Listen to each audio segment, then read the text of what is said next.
wash. I'm annoyed. I'm just here to give my opinion and carry Annie. Oh, it's Chris Avalon Unfiltered, bitch.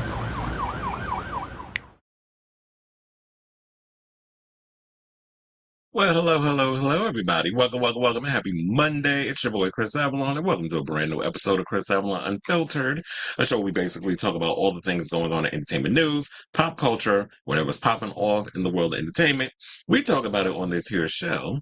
So before we get started, can you please do me a solid and hit that like button, that subscribe button, and that notification button, so that way you know when we go live with a brand new episode of Chris Avalon Unfiltered.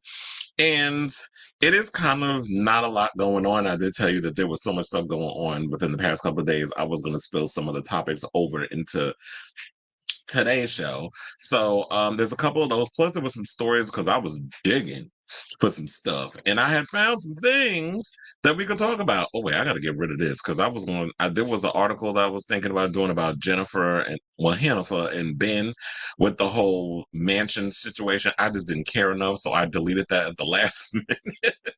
So we're going to talk about Shannen Doherty a little more because we talked about her yesterday. I gave my immediate thoughts, but we have some of the cast of Charm, cast of 90210, plus other celebrities who were friends with her, have sent out their condolences. So we're going to read those and go through. Well, we're going to go through all those, and we'll talk about it. Plus, Beyoncé is reportedly in talks of doing a residency. I have some thoughts on that. There's a rumor going around that Kim Cattrall could be coming back to And Just Like That to reprise her role of Samantha Jones full time. I got tea on that. Plus, Euphoria season 3 is about to start production. I did see also, sidebar, I saw that they revealed some Stranger Things stuff on Variety, one of them things. I'll just wait for a trailer. Plus, Nene Leakes is weighing in on the whole King and More firing over at the Housewives of Atlanta. There was an article that I had came across. I think Robert had mentioned it, but I just happened to come across it. I had forgotten. There was another article I was looking for too, but I couldn't find it. And that was one about there was a story that came out about out celebrities. I mean, not out celebrities, but regular actors who are like, the only way that they'll do an out role or play a gay person in a movie or whatever the case is if they're guaranteed to win an Oscar. I was looking for the article, could not find it nowhere. So, Robert, if you're in the building, I'm gonna need you to send me that to the messenger, and I'll save that for possibly tomorrow, since I already have everything situated with the topics. But speaking of out and things, there was an article I came across. Shout out to Ricky Cornish. He wrote this one because he interviewed Austin Wolf a couple of times. This came out actually a couple of days ago. There was an article that asked, should adult entertainers have a responsibility to comment on Austin Wolf's arrest? So we'll go through some of the comments, the tweets, some of the Instagram videos. We'll go into a deep dive and all of that. So stay tuned for that. Plus, child, we got to get into Miss JoJo Siwa because apparently the LGBTQIA LMNOP community do not like her. We need to find out what is the tea. Why is she facing so much rejection? Why do people not really care for Miss JoJo? I have my theories because, first of all, we always talk about it on the show. So we'll just rehash some of the other points and then we'll probably expand on whatever it was that, they had said. And then there's a documentary that's coming out that is digging deep into, we may have had our first gay president already. A lot of people getting all worried about Pete Booty Plug possibly becoming a presidential candidate or whatever, and people not ready for that. But yeah, apparently word on the curb was Abraham Lincoln was a big old sissy. So we got to talk about that. Plus, of course, if you've seen the photo and everything, you already know the talk of the hour is going to be Global All-Stars revealed its cast. I wasn't really that surprised because I feel like those names, the queens, when they were revealed, they were the names that were floating around for a long time. But I've been weighing in. We're going to give our thoughts. We're going to go through it. And then y'all can give your thoughts in the comments. Plus, like I said yesterday, I'm going to save this article today. Laganja Estranja is revealing what it will take to get her back on All-Stars. Plus, there's word on going around that there's 2 homosexual pop acts that are beefing. On one side is Omar Apollo, and on the other side is Troye Sivan. So we're gonna kiki with that one. Omar's denying it. I think Omar's, being a troll with what he has said, but we'll go through that and a whole lot more. So before, like I said, we get to those topics. See, I told you, even when it's a dry day, we're gonna make it fun up in here. Please hit that like button, that subscribe button, and notification button so that way you know when we go live with a brand new episode of Chris Avalon Unfiltered. And he said, don't forget that. Oh, yeah, there was the Alec Baldwin story. I feel like I really need to dig into that a lot more to really understand what's going on. So I'm going to save the Alec Baldwin story for tomorrow. Also, oh, it said I knew I had something I wanted to tell you yesterday. Oh, was that what it was? Was it the global all stars supposed to drop? Was that the tea you were trying to tell me, Onyx? One of the things I have to say, damn, I forgot what I was gonna say. It'll come back. You said Jack Black and Darren Hayes are under fire for saying comments about not missing Trump next time. Look, everybody knows. Keep it as a meme, like the joke, do whatever. If you say the shit out loud, or these snowflakes get real pissed. And said my bestie was offended that she was compared to fellow queer icons David Bowie and Madonna. Man, who was offended? Also, I was trying. What was it? Oh, so I need to correct something because yesterday I had said that the guy who had tried to kill Trump was Drita DeVanzo from Bob Wives' brother. That's not what had happened. What the tea was that Drita had posted something on her Instagram of the guy who was hit with a bullet. That was like I guess a firefighter or whatever the case was. That was at a Trump rally or whatever the case was. I'm trying to remember if his name, if the article mentions his name. Oh, so his name is Corey Comparatore. He's Italian. So, but the thing is, I really don't feel sorry for the guy that was unalive because he's an asshole. And I'm going to tell you why. Because apparently, shout out to Kevin Ortega Rojas posting this.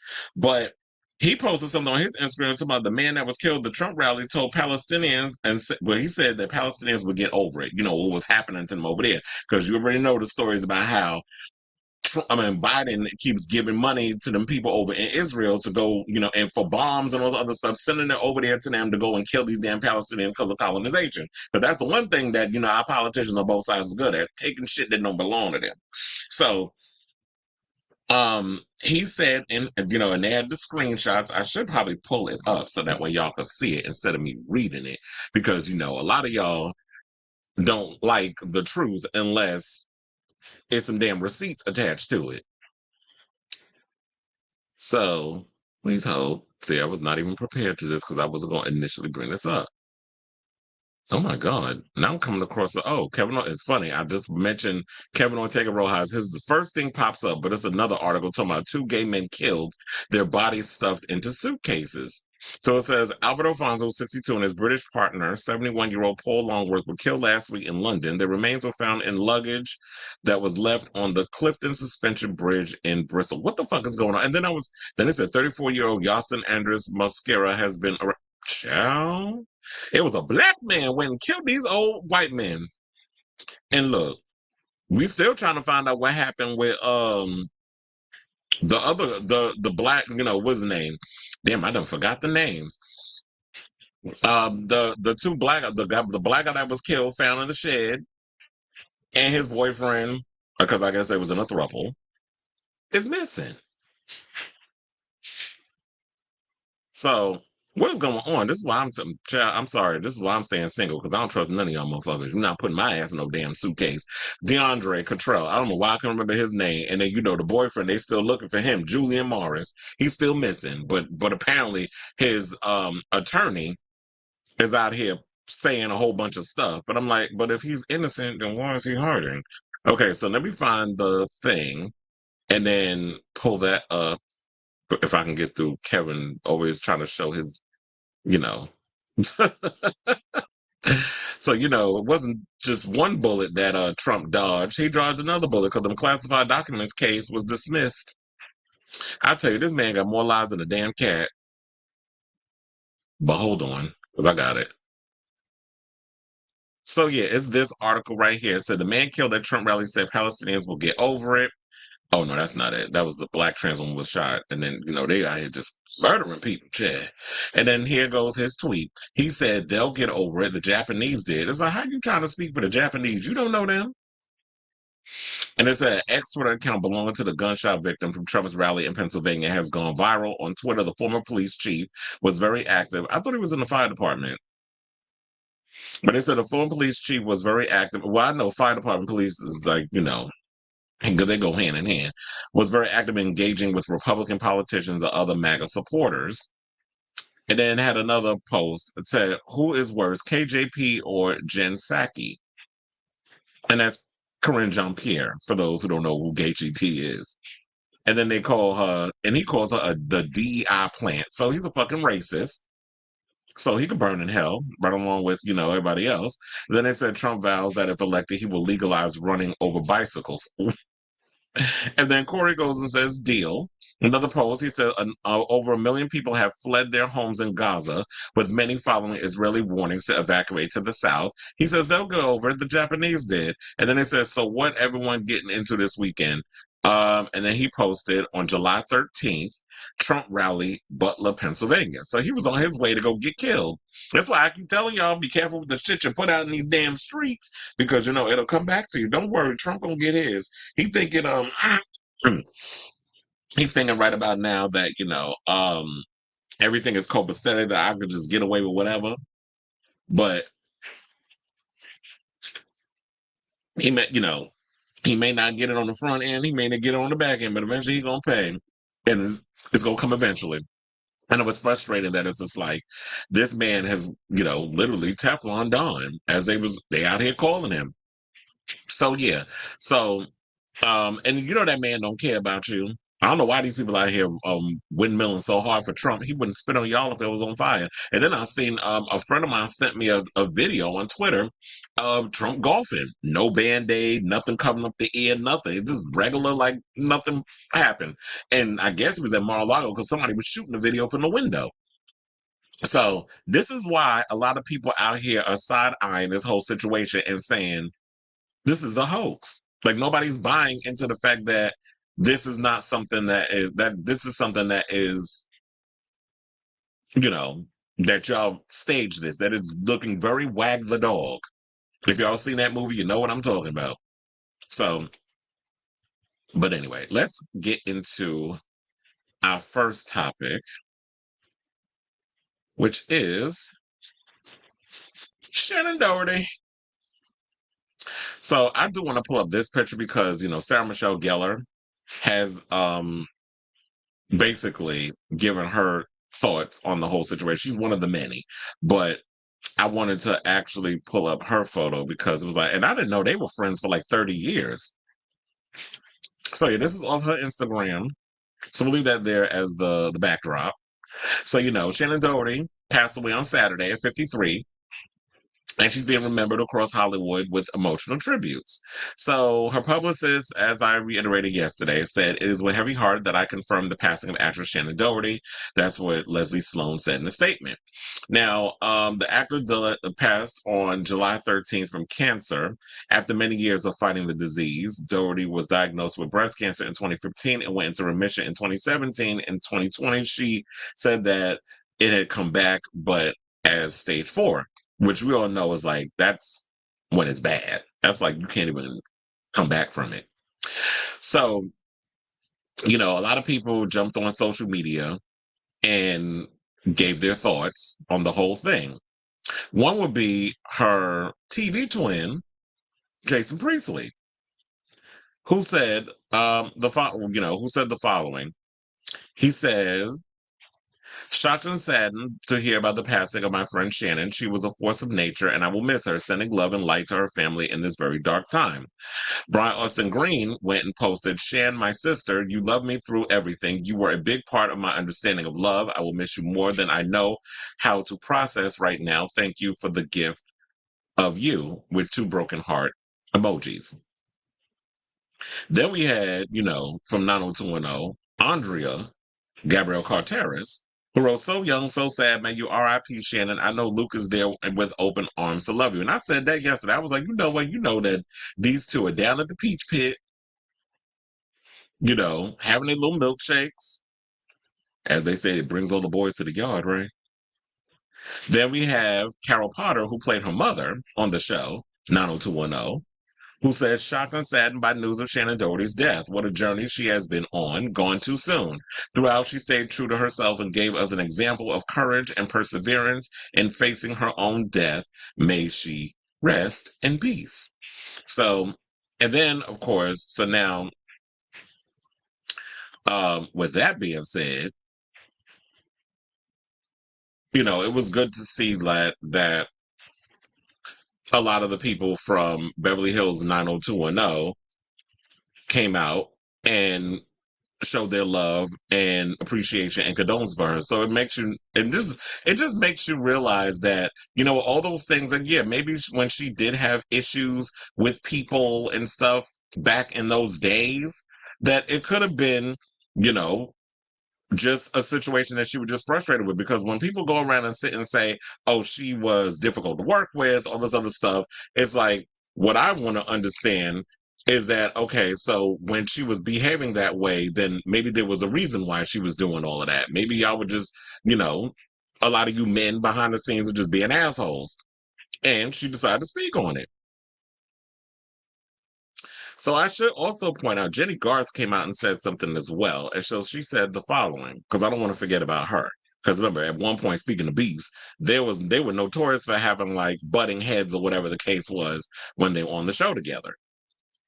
So Jenny Garth basically said that I am still processing my tremendous grief over the loss of my longtime friend Shannen, the woman I have often described as one of the strongest people I've ever known. Our connection was real and honest. We were so often pitted against each other, but none of that reflected the truth of our real relationship, which was one built on mutual respect and admiration. She was courageous, passionate, determined, and very loving and generous. I will miss her and will always honor her deeply in my heart and in my memories. My heart breaks for her family and Bowie. Now, y'all know who Bowie is. Bowie's the dog. We talked about that yesterday. So now let's get to the cast of her other show, which was my generation, which was Charmed. So Alyssa Milano and Chad, we talked about that a little bit yesterday, but we didn't really talk about what she said. The fact of the matter was, people was mad that Alyssa Milano spoke up.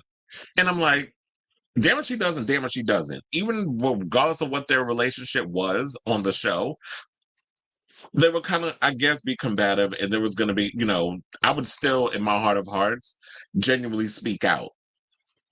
So she released a statement to the today.com and said the following: it's no secret that Shannon and I had a complicated relationship, but at its core was someone I deeply respected and was in awe of. And, Milano played her sister Phoebe on the show. And she said she was a talented actress, beloved by many, and the world is less without her. My condolences to all who loved her. So yeah, people on social media had a problem with her saying that. But then Rose McGowan, who, came in after Shannen Doherty's character was killed off, and she came in as the long lost sister Paige. She basically shared a lengthy tribute to the actress on Instagram alongside a photo montage of them over the years, saying, Shannen had the heart of a lion. Passion for craft is often mislabeled as trouble. Shannen was passion. I met her in the 90s and was awed. Getting to really know her later in life, a beautiful gift this woman fought to live. McGowan said that Doherty knew how to be a star and had an inspiring work ethic, saying, our lives have been intertwined in a unique way. We laughed at dark forces who wanted us to hate each other. Instead, we chose love and respect. A soft-hearted badass as there ever was, a force of energy that will live forever in hearts. And I love the fact that, these women could be so forthcoming and just be like, you know what? A lot of these men were the ones that were behind the scenes trying to put us together, was trying to fight, cause drama and all this other stuff. And it really wasn't like that. Now, she had her little issues with Phoebe, well, Alyssa Milano, but that's between them. That ain't for us to jump into. We could sit on the sidelines and speculate because we don't know we don't know the length of how bad things were behind the scenes with them unless they sit and tell us. But for the most part, that's not a thing for us to jump into. Now, Brian Krause, who is from, well, he's actually from two of my favorite things. He was in Stephen King Sleepwalkers. I know that's a cheesy movie, but I absolutely love that film. If you've seen it, you know why. It's so campy. It's just I just love that film. But he played Leo Wyatt on Charmed, the white lighter, the maintenance man who turned out to be the white lighter, and when married Piper, I almost forgot which one. But anyway, he said on Instagram that he was truly heartbroken by her passing and said, "You show me what strength is. You taught me to be fearless and live with purpose. To know your value and stick to your determinations, forever loved." But this was the one that I was like, okay. I mean, then we'll get to the SMG one. Ted King, who basically played her partner in crime, Andy, on Charmed. I actually loved them as a couple on that damn show. She got on my nerves with the way she was always just like being mean to him. And it was like, but I understood she had to try to push her away because she didn't want him to judge her for being a witch and all that other stuff.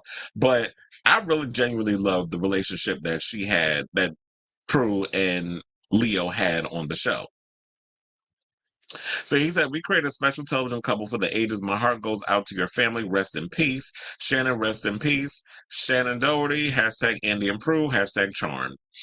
And then what I didn't know, but from what I forgot, I think she was on, was she on Beverly Hills 90210, Olivia Munn? Because apparently she went on and said something on social media. She said, "I'm absolutely heartbroken over the passing of Shannen Doherty. When I was first diagnosed with breast cancer, I remember how she bravely let the world into her journey, and I reached out to her. We became instant friends, which I honestly couldn't comprehend at times because watching her on Beverly Hills 90210 was everything to me when I was 10. Shannen Doherty, as Brenda Walsh is and will always be an icon. We bonded through a shared battle and desire to help other women. Looking back on the last text she sent me just a couple of months ago, she asked how I was doing and if she could do anything for me. True to form, Shannen was offering her support even though she was in the final stage of fighting this horrific disease. Cancer is really effing scary, and Shannen faced it with such dignity, strength, and grace. I'm sending all my love to her mother, who was her best friend, hero, and champion every step of the way. Fly so high, my friend." So, you know, that's just hard to hear or to basically read as I'm going through that. I'm like closing all these windows because I didn't realize I had so many of the damn things open. Okay, so other celebrities who spoke out was someone by the name of Eric West, who did a movie with her called Fortress, said, "My heart is broken. It was a pleasure to meet Shannen while filming our movie Fortress a little over 2 years ago." Viola Davis posted, "Oh man, so sad, rest in peace," with a black heart emoji. Other celebrities, such as Niecy Nash, commented with several dove emojis, and Kristen Chenoweth wrote, "Fly with the angel, sweet precious soul." Candace Dillard, who you know is from Potomac, Real Housewives of Potomac, commented, "Writing my lord," two broken heart emojis. "I love her so much. My condolences to her family and friends," with three red heart emojis. In the comment section of Doherty's final Instagram post, which was shared on June 25th, several stars waited on her loss, including Kate Beckinsale, who had a scare of her own, who was in the hospital for like a couple of months, I just heard, and Selma Blair, who was going through her illness. I think she has the same thing as Christina Applegate, if I'm not mistaken, MS. Beckinsale wrote in a comment, "Love you, fly high, lovely, kind, sweetheart woman. This hits hard. Your heart, courage, and kindness will be missed," with three red broken heart emojis and two black heart emojis. While Blair wrote, "Black heart emoji, thank you for being here. Thank you for showing us how to keep going. Rebel heart." Jason Momoa even commented with a series of hearts and broken heart emojis. Now, we can get to this SMG post where she wrote what she wrote. But we did that photo. Let's do another one. Okay, so she posted the following: "How do you possibly find the right words to sum up 30 years of friendship? I keep reminding myself it only hurts this much because there was so much love.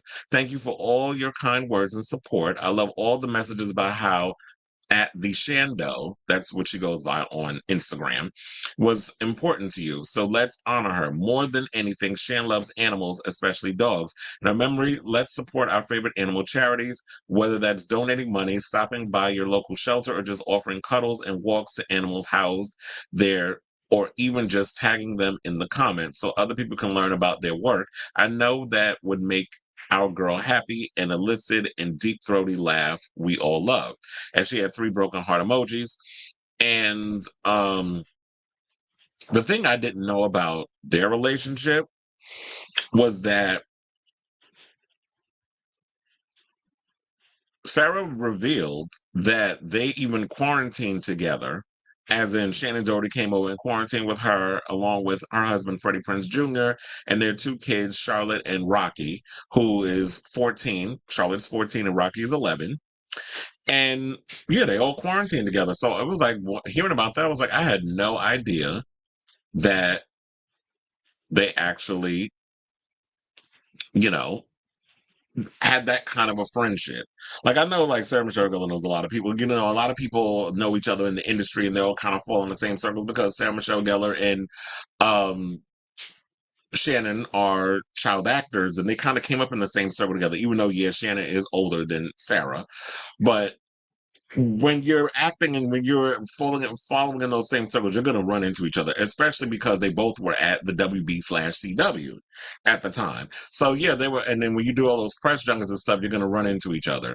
So it was good to see that they have a great friendship. And also, I feel like what's great about this is that, you know, it shows like how loved she was by so many people in the entertainment industry. So all the things that people were saying about about Shannen may have been your truths in certain other situations, but the cool part about all this is, at least, you know, there was a lot of people that really showed that she was beloved by so many other people and had so many amazing things to say about her. So I say all this to say, what do you guys think? You know, I am still saddened that we lost Shannen Doherty. She was like one of my favorite actors, TV actresses, because, you know, 90210, I did watch a couple of episodes, but that was never really my judge. But I loved, you know, I did grow up on Little House on the Prairie, like watching the repeats. And Charmed. Charmed is like one of my all-time favorite shows that was on the CW. And I'm a CW kid. So yeah, I did watch a lot of shows that was on that channel. I don't watch it no more because they got nothing but crap on there now. But back in the day, you know, CW was my go-to channel. I was watching Charmed. I was watching 90210. Well, not 902. Well, I was watching. Actually, I was watching 90210, the remake, when they had Mac Wiles and all of them on it, and Annalyn McCord. Where the hell is she? So it was like when they had Annalyn McCord and all of them on there, that was my show. I didn't get to watch the ones back in the day, but I watched the revival, and I know it wasn't as good as Beverly Hills 90210, but I enjoyed it for what it was. And of course, Supernatural was my show, and all the superhero shows that they had, like The Flash and Arrow, Smallville, all of those things. So yeah, I was a CW kid, and it's just so sad to hear that, you know, she ain't with us no more. So fly, my sister. And let me know what you guys think of this story in the comments down below. Okay, so we have comments. Speaking of which, it said the goal was a sideline project 2025. Yeah, well, look, there are people that said there are people still out here still talking about it. So we have to um be vigilant, and we have to continue to speak up because the Democrats not going to do their job, and thinking that y'all need to combat these old school ways of trying to get people riled up or whatever. It's not working. What Trump and stuff is doing, where he's riling up his base, getting people pissed off. People love being mad and angry at shit, when it's like, you should be mad at the government, but they're, he's good at deflecting. And so Biden wants to get up there and look president. It's great to look presidential, but if people are not believing in what you're saying, then how is that working? So I don't know what to tell you. I said the House of Hallowell announced that they'll be broadcasting the other 5 episodes of their rewatch Charm podcast, starting, I believe it, that she would want it this way to celebrate her. Well, I guess, I think it brings more nuance to it now, because it's like, if they're gonna do the Charm rewatch, it's like you could add to it, even with people sharing their memories of Shannen. I think I really get, unfortunately, to get more people to watch. After the person goes, they would get into it. So keep the fans happy and honor her legacy. Her and Jenny Garth was able to patch things up.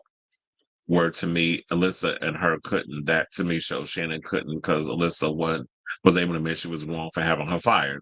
Well, yeah, she's probably stubborn as hell.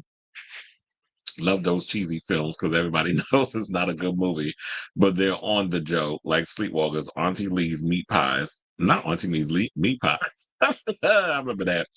The CW reboot of 90210, Olivia Munn was on. Oh, so that's what it was. That's what I was like.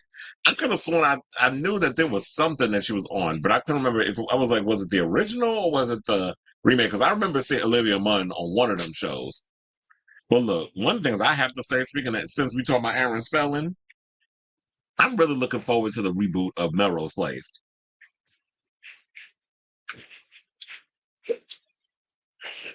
Now, that was a show I did sneak and watch.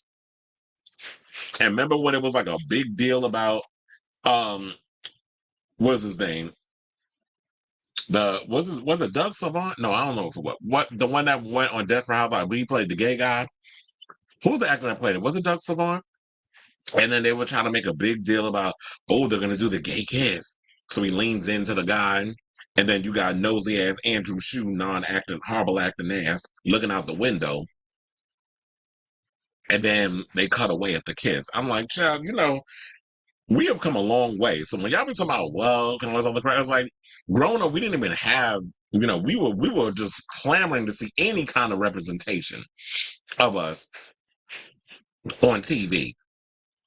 Kids, something. They would just do like hugs and handshakes and shit. I'm like, child, get out of my line with that. But now we just seeing like people be unapologetically themselves. Hopefully we can still be able to do that, past November. But anyway, let's move on. Let's talk about Beyoncé, who, we have yet to hear if she's going to tour Cowboy Carter or, release this new album, the rock album that they said that she's supposed to be working on. So rumors are swirling that she is going to be doing a Vegas residency. So there were rumors that she was looking to settle up for a gig at the Sphere in Las Vegas, which the Sphere is actually affiliated with Madison Square Garden, that sort of thing. So the same guy, James Dolan, owns that venue out there. So if I decided to leave New York and I wanted to transfer to Vegas, I most likely can get transferred to go to the Sphere and work there. So the superstar singer, whose latest album, Cowboy Carter, has gone platinum, because I was wondering, like, how well did it do on the charts? We really haven't been hearing a lot about it. I feel like, excuse me, with Cowboy Carter, we've heard more discord about people getting mad at her for doing country and, on all these other stupid commentations that we be hearing on social media, rather than, okay, so how well did the record do? So they said, well, like I said, the album went platinum, and she had been in talks for months with the James Dolan-owned state-of-the-art venue. But the sticking point turned out that Beyonce's demand for the Sphere to go dark for 2 weeks so that she could rehearse, sources close to the situation said. The $2.3 billion arena, which just celebrated the 1-year anniversary of its outer exosphere, has 4 daily showings of the immersive film Postcards from Earth, with tickets prices starting at $104. Shuttering the 20,000-seat Sphere for 14 days for rehearsal time would be a significant revenue hit. This is what sources said. Her team was also reportedly asking for about $10 million to produce the diva's high-tech stage show, roughly the same amount of money the Sphere paid U2 to put on its spectacle, as the Post previously reported. Beyoncé, who finished a Renaissance tour last September, is now speaking to rival MGM about a possible residency of roughly 100 shows over 4 years. There were no details on how much Beyoncé would get paid for the residency of MGM. The Post reached out to Beyoncé and MGM for comment. A Sphere spokesperson told the Post on Thursday, "We do not comment on any artists performing at Sphere except for those who have been announced." So the breakdown in the Sphere talks comes after the Single Ladies singer-manager mom. Wait, hold on now. When was I, okay, I must have been out of the loop. When was Miss Tina Beyonce's manager? Because I didn't know that. I knew it was Matthew.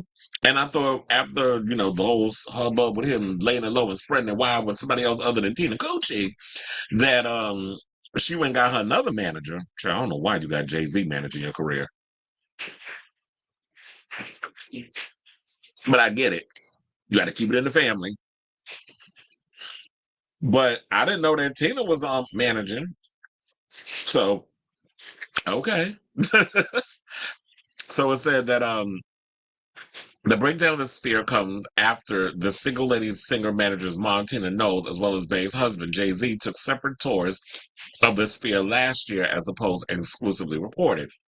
Beyonce's buzz peaked again in February when Verizon released a Super Bowl ad showing the singer sitting on a metallic horse on top of the LED-covered orb-shaped venue. The Sphere currently has Dead and Company booked for the summer before the Eagles begin a residency in September and runs through the end of the year. Dolan, boss of, like I said, Madison Square Garden, plus the New York Knicks and Rangers, previously told the Post that he believes the Sphere is still developing its unique identity with more changes to come. The year anniversary really highlights that the idea works and this is successful. Well, yeah, it's a different type of thing.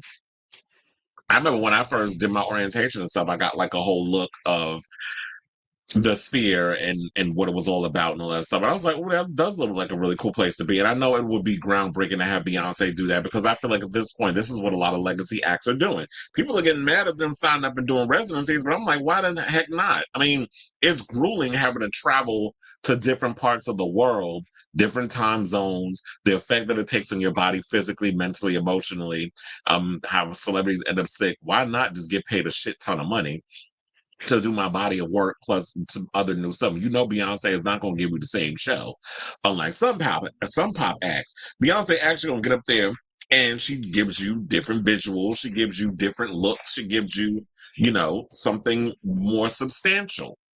And her doing a residency, I think that would be great. I feel like the future is probably going to be that, you know what, with arenas and stuff struggling a bit, I could totally see them taking more of the Billy Joel approach and doing a residency in like a Madison Square Garden, a Nassau Coliseum, something like that.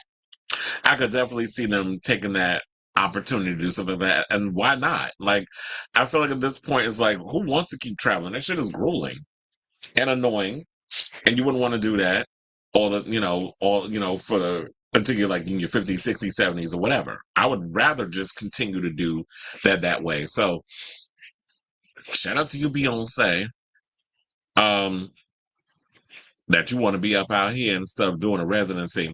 Now, I don't know about the whole 2 weeks situation because yeah, that is a lot of money that an arena or an event type of place would be losing because she wants to be, this perfectionist, the Virgos.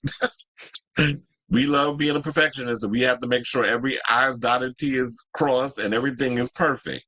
So I know that could be an annoyance, but a lot of these arenas and a lot of these places aren't willing to lose that kind of money. So I don't know if she does decide to, settle down and do a residency. Why can't they just turn the place the rehearsal place into like what it is your set and everything is going to look like? Unless she's like one of those people that's like, I got to get a feel of the Sphere and how the stage and everything is going to be. Because if I'm going to be up on the stage, I have to really be in the pocket and I got to feel comfortable being up here and performing and all this other stuff. So it could be a plethora of things, but I'm definitely curious to see if she would actually settle down and do a residency. But I feel like at this point, with her raising 3 children and all this other stuff, who wants to constantly be uprooting them and moving them around? Residencies, I guess, it's the future. It's showing that it's a good thing. Back in the day, it used to mean like it was you was at the end of your damn career and you was washed up. But now it's like just a way for celebrities to just remain in one place, make a good amount of money, giving a show, and people are willing to pay top dollar for a Beyonce concert. So she knows that she has, her fan base on lock. So, and then people will go and support it. So I say all this to say, what do you guys think? Would you love to see Beyonce do a Vegas residency? I'm sitting there wondering, why haven't we thought about residencies in New York, like in the theater district and Broadway, something or another like that? Like, why haven't artists decided to do that? Or better yet, why haven't they invested the money in rejudging Atlantic City and turning that into a competitive piece of a strip to rival, you know, um, Vegas? Maybe it's because they don't like they don't want that cold. I don't know, because we get the 4 seasons over here on the East Coast. When you outside over there in Vegas, you're just dealing with heat all year round. So I don't know why people haven't really invested the money into Atlantic City just as much as they're putting so much money into Las Vegas. But anyway, whatever your thoughts are, let me know in the comments down below. Okay. So it says someone said Gabriel's mom needs to realize how important that kiss was in the documentary Madonna Truth or Dare. She was wrong, but Madonna was also realizing it had to be normalized that men kiss men, and that's okay. They sure do. And that was groundbreaking back in the day that, you know, you see two men making out with each other on camera.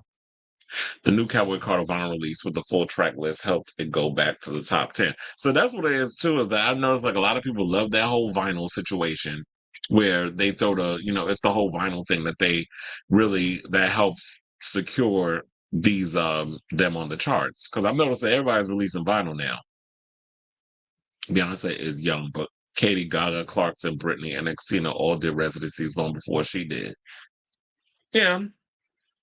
Which kind of, but are you saying that maybe it might be a bad idea for her to do it because it feels like she's jumping on a bandwagon instead of being revolutionary? I feel like being revolutionary would take the Billy Joel route and just do a full 4 year residency, 150 shows. I said Madonna should do that. She loves New York so much. Just lock down Madison Square Garden, do a show there, Friday, Saturday, Sunday for 4 years straight or 2 years, 100 shows, whatever.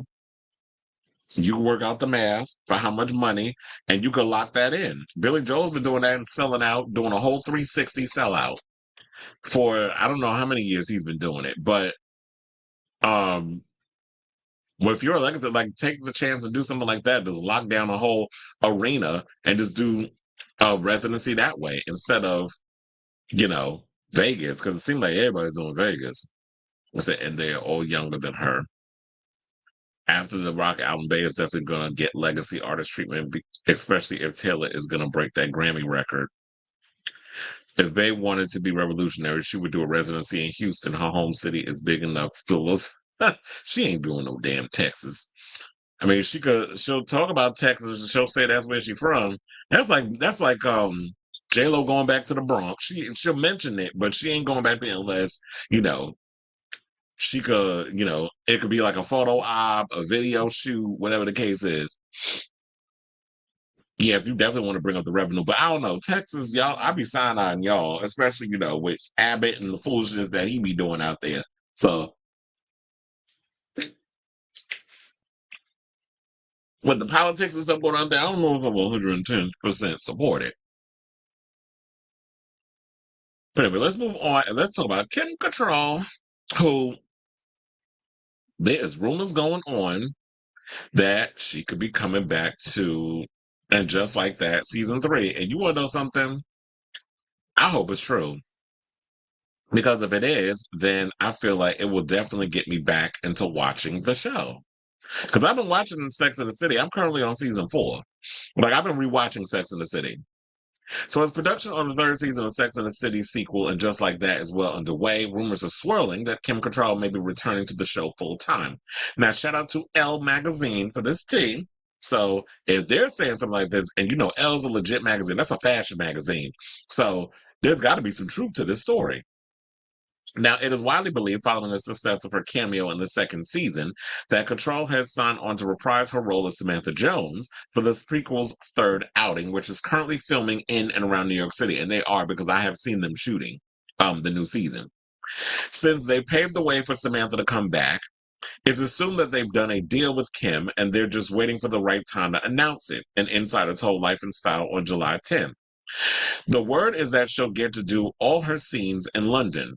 They'll be bending over backwards to pay her an absolute fortune, and it's all on her terms because she's so central to the franchise, which I think is what SJP despises about Kim Cattrall. That, this is supposed to be, I guess, a vehicle for her to finally shine bright like a diamond. And then here comes Samantha Jones, and everybody was just eating her up on the show. People were living for Samantha. I mean, were eating at the fact that they were just loving Kim Cattrall's portrayal of Samantha Jones, that she's this unapologetic, empowered woman who's very successful career-wise and fucks whoever and wherever she wants at any time she, at no time flat. And the gay men, of course, and some of the women, the liberated women, were living for it. Which is why I think a lot of times our community calls her a gay man trapped in a woman's body. So while the relations between Cattrall and Sarah Jessica Parker, who plays AJLT's protagonist Carrie Bradshaw, are understood to be strained, it is understood that the pair are willing to make it work for the sake of the show, saying it's still open as to whether she'll even film any scenes with the other women, but certainly she doesn't want to break bread with them off camera and pretend like nothing ever happened, the insider explained. For Sarah, her attitude stinks, and she really thinks Kim needs to get a grip and let it go. If she's making this much money, why is she still holding grudges? She doesn't get it and doesn't like it, and it's just going to lead to more tension. Oh no, she gets it. It's like, oh no, bitch. Just because you are an executive producer, just because you make a lot of money, just because you're this, and this, does not give you license to be an asshole. Because you will get cursed out. That's how I look at it. Like, bitch, who are you? According to, So Cattrall, who reportedly earned a cool $1 million for her 2-minute appearance, was rumored to have agreed to star in the second season of AJLT to mark the 25th anniversary of SATC as a gift to fans, and for that reason only. While being interviewed on The View in 2023, she shared some of her conditions for her return, saying, "It's very interesting to get a call from the head of HBO saying, 'What can we do?' And I went, let me get creative." This is what she said. And she said, and one of those things was to get costume designer Pat Field back, because I just thought that if I'm going to come back, I got to come back with that Samantha style. I got to push it. And we did. None of the major trades, like the Hollywood Reporter, Deadline, or Variety, I will say, is reporting this. Elle is, in my opinion, a pretty legit publication. And to be honest, and just like that is not the same without Samantha. Like with all the other women being there, and then you see like Samantha now, that you definitely feel something missing with this show. And the fact of the matter is, Kim Cattrall is not there, and a lot of us love that character. Charlotte used to get on my damn nerves by how uptight she was. I used to get irritated as hell with Cynthia Nixon's character, Miranda, because she was always treating men like shit, especially Steve. Steve was the only one that was really good to her, and she treated him like shit. She was basically like big with tits. And then you had Carrie always running behind big ass, and she had a good one, Aiden, and cheated on him while he was married to Miss Mamas from Blue Bloods. Tom Brady ex-wife. The one he cheated on with Giselle Butt Cheek. That's what I call her, Bun Chin. I know it's Bun Chin, but I call her Butt Cheek. So, I really hope that this story turns out to be true, and I really hope they decide to back the Brinks truck up. But I think the problem that I've had with And Just Like That is the fact that I think they've given into a lot of the show's criticisms, which was, oh yeah, I didn't have enough black people on the show. You didn't have enough people of color who were like intertwined and interlinked with the show, blah, blah, blah. And it's like, that's fine if you're going to do a show where you have your core four being white girls or whatever the case is. But what irritated me about the show was the fact that you're supposed to be representing New York, and you wasn't showing how much of a melting pot New York City is. Like, there are black people, Latino people, we all live amongst each other on the Upper West Side, the Upper East Side, the financial district, downtown, Hell's Kitchen, all the different parts of New York. It's a melting pot. It isn't just white people living in them areas in which they live. And now it just feels like with the show, they all just be throwing people in just to shut everybody up and fill a quota. So that was my overall irritation with this show, and the fact that it's like, okay, if you're gonna bring it back, it's like, where are these women at today, and how do they fit in the world in which we live?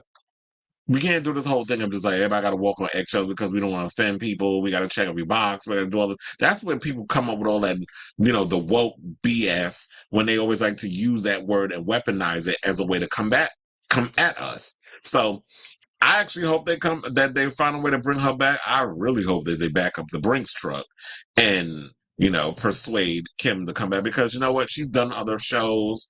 I like that show that she was on where it was basically like, it felt like an Ugly Betty ripoff, where she was running her own makeup line, and then they had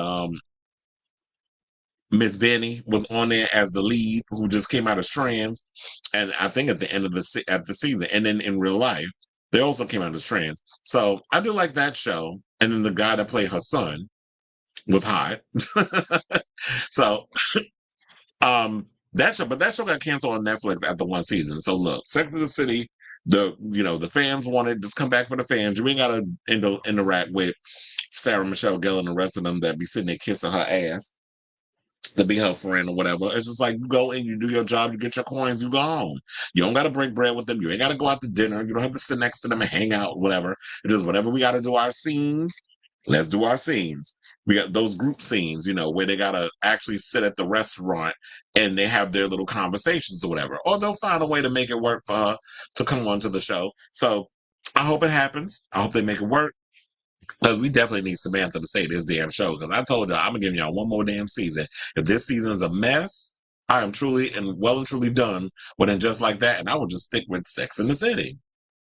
Even though some people say it's problematic, it was what it was. It was 25 years ago. This is how they talk. This is what we went through in them shows and how things were. We can't go back and turn back time and change shit. It is what it is. So I need Gen Z and Gen Alpha and all them complaining about things in the city being, inappropriate. I need y'all to go do that somewhere.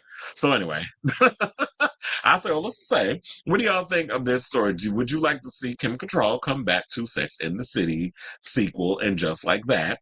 I definitely would, because she was like one of my favorite characters on the show. So let me know in the comments down below. Okay, so now let's move on to our next topic, and let's talk about Euphoria, who they just made an announcement that season 3 finally has a shooting date.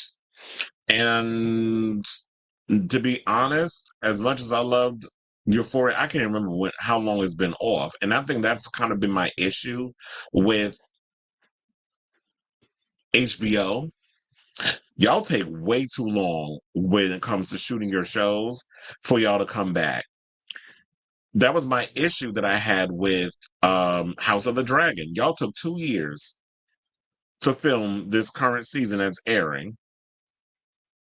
And it's like with Euphoria, I feel like it's been off like a good 3 years. And so, yeah, the original cast is coming back, but I don't know if my excitement, if I don't know if I'm as excited as I was when the show, was in its heyday, or if people didn't care at this point. So Deadline reported in March that filming plans for the Sam Levinson created series has been pushed back, with Levinson still working on the script. On scripts, I should say. Filming will now start at the top of next year, with all the principal cast returning. Also expect a time jump between the second and third season. Well, obviously. At the time of the announcement in March, cast members were being allowed to take other jobs, such as Eric Dane joining Jensen Ackles and Jessica Camacho in Prime Video thriller series Countdown. Did that come out yet? Because I definitely want to check that out. I like Eric Dane. And anything with Jensen Ackles, I will watch. Especially because that's Dean Winchester. So HBO was cognizant of this move, so will film around the certain actors' schedules. Yeah, because I was sitting there wondering, when are they actually going to start shooting Dune 3 or Dune, what do they call it? Dune Messiah? When are they going to start filming that? Because Zendaya's got to be in that. So it says that Francesca Orsi, EVP of HBO Programming and head of HBO Drama Series and Film, said, "I'm thrilled that we are ready to begin production on Euphoria in January. We could not be happier with our creative partnership with Sam and the incredible cast. We look forward to bringing this new season of Euphoria to life for the fans. The show has created a number of stars, including breakouts such as Zendaya, Sydney Sweeney, Jacob Elordi, and recurring player Coleman Domingo. Now, Dane, Maud Apatow, Storm Reed, Alexa Demi, Hunter Schafer, Nika King, Dominic Fike also star. First of all, Dominic Fike is such a cutie. Where is he? And another thing too, Hunter Schafer. There was a movie, and I wish I would remember the name of it. With there's like a horror movie that she's gonna be in. That I think is being produced by Neon, the same production company that's filming, or not filming. They filmed it because it's out already. Long Legs, the movie that Oz Perkins did, which is the son of Anthony Perkins. He has a new horror movie out called Long Legs. I've been hearing mixed reviews, but I still am going to go see the film. I think Nicolas Cage is in it. But anyway, so Hunter Schafer's definitely been doing the thing. And also Hunter Schafer's about to star in, oh my God, what's the name of that show with Michelle Yeoh? I think it's called Blade Runner 2075 or 2099. That's what it's called. Blade Runner 2099.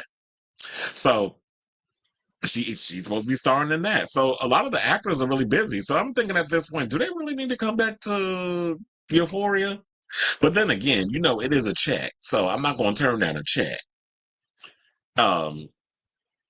If I'm, doing other things. I can multitask. Actors been doing it all their life. So they said the first season premiered in 2019 with the second season launching. Okay, so it's been 2022. That's when it came out. January 2022. So 2025 is when they start filming. That's 3 years. But when's the premiere of the show? If y'all going to start in 2025, are y'all releasing it in 2026? Or are you releasing it in fall of 20? Because, they could film a lot of these shows or whatever and fast track it to HBO. But more than likely, they'll probably release it in 2026. So why is it a 4-year gap? This is what irritates me about HBO. And y'all be thinking that fans just be sitting around on their hands, just patiently waiting for y'all to drop a show.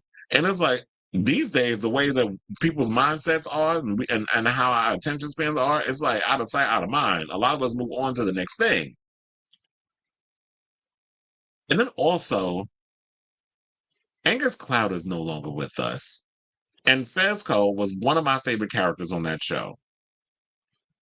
Even though the movie wasn't all that great,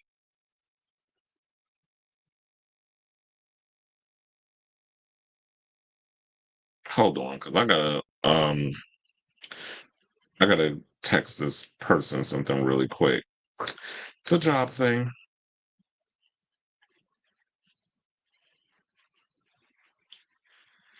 Because I think what is it? I think Green Day or Blink 182 is doing a concert this week, so I had to go and let them know that I can work it. So anyway, back to this.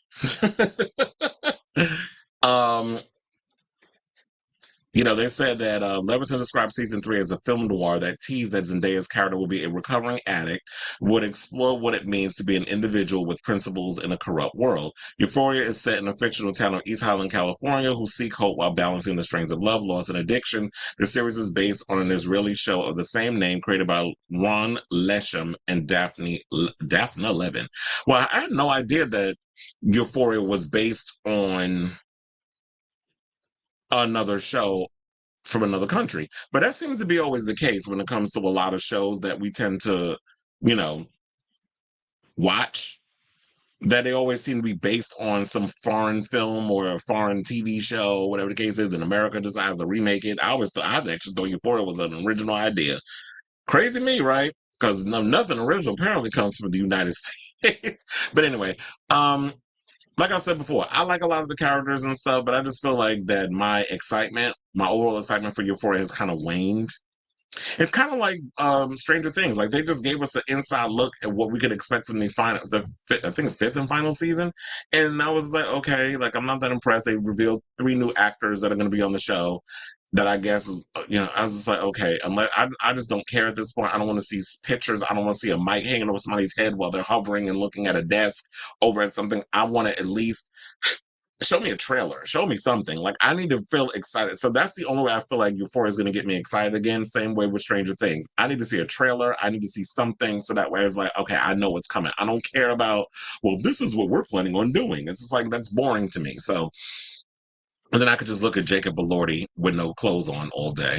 But anyway, so what do you guys think? Because you already know, like I already said, like I don't know if I'm not really all that excited about Euphoria, whatever the case. But if you guys are, or if you aren't, let me know in the comments down below. Okay, so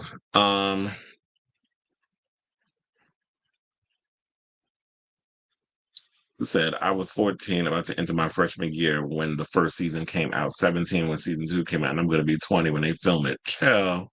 They get on my nerves with this. And it said not to be messy, but Zendaya and most of the main cast are going to be in their late 20s. They'll be 28 when they, yeah, and what they said they're going to fast forward. Because at this point, oh yeah, I did hear that. I was watching, what was it? Oh, I think I was on the Daily Mail.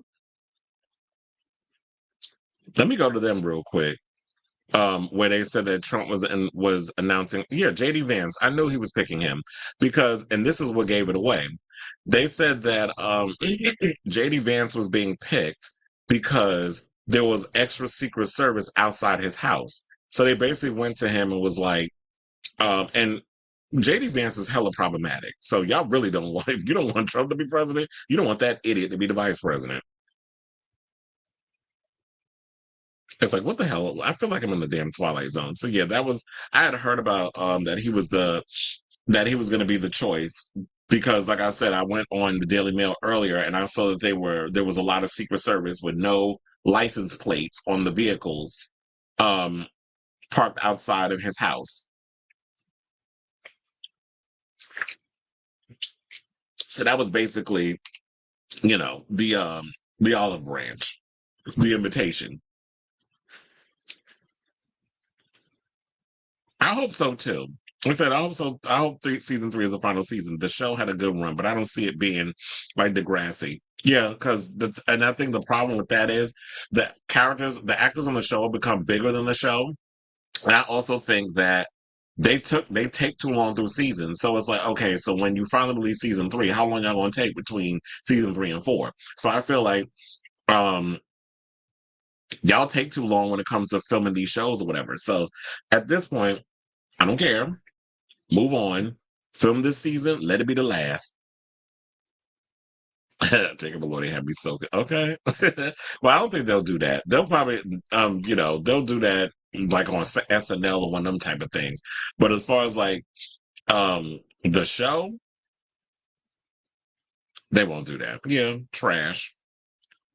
And you see, like when they showed Trump with JD Vance, where was the band-aid on the ear, right? I ain't see that. That's why I said y'all are so slow over there. Like y'all really think that um we're so damn slow, like we don't see the BS. Cause I was like, we have to pull that picture up and show y'all. Cause of where exactly the ear was grazed or whatever. I'm like, so where is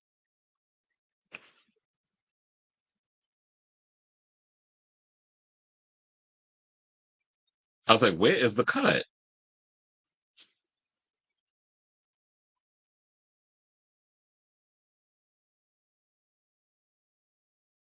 That's this damn thing. Because the Daily Mail get on my nerves. They have so many damn ads on this page. So hold on, because I'm gonna pull it up and I'm like, I need y'all to point out to me where the hell is the damn the cut on the ear? I don't see it. Why Trump look like that? you know, he looks slow, but so do the people that vote for him. Anyway. Oh, I forgot to close that. The whole so yeah, let's move on. And let's talk about Miss Nene Leakes, who is weighing in on this whole drama surrounding um Kenya Moore. So I don't know. I've been hearing conflicting reports. Some people saying that Kenya Moore was fired, some people saying she wasn't fired. And that her hair care line was taken out of one of the hair product stores, and then they showed Kenya doing some Catwoman stupid commercial, or whatever, and she was showing her hair products was still in the store. So I don't know. It's some conflicting reports. I don't know what to believe at this point.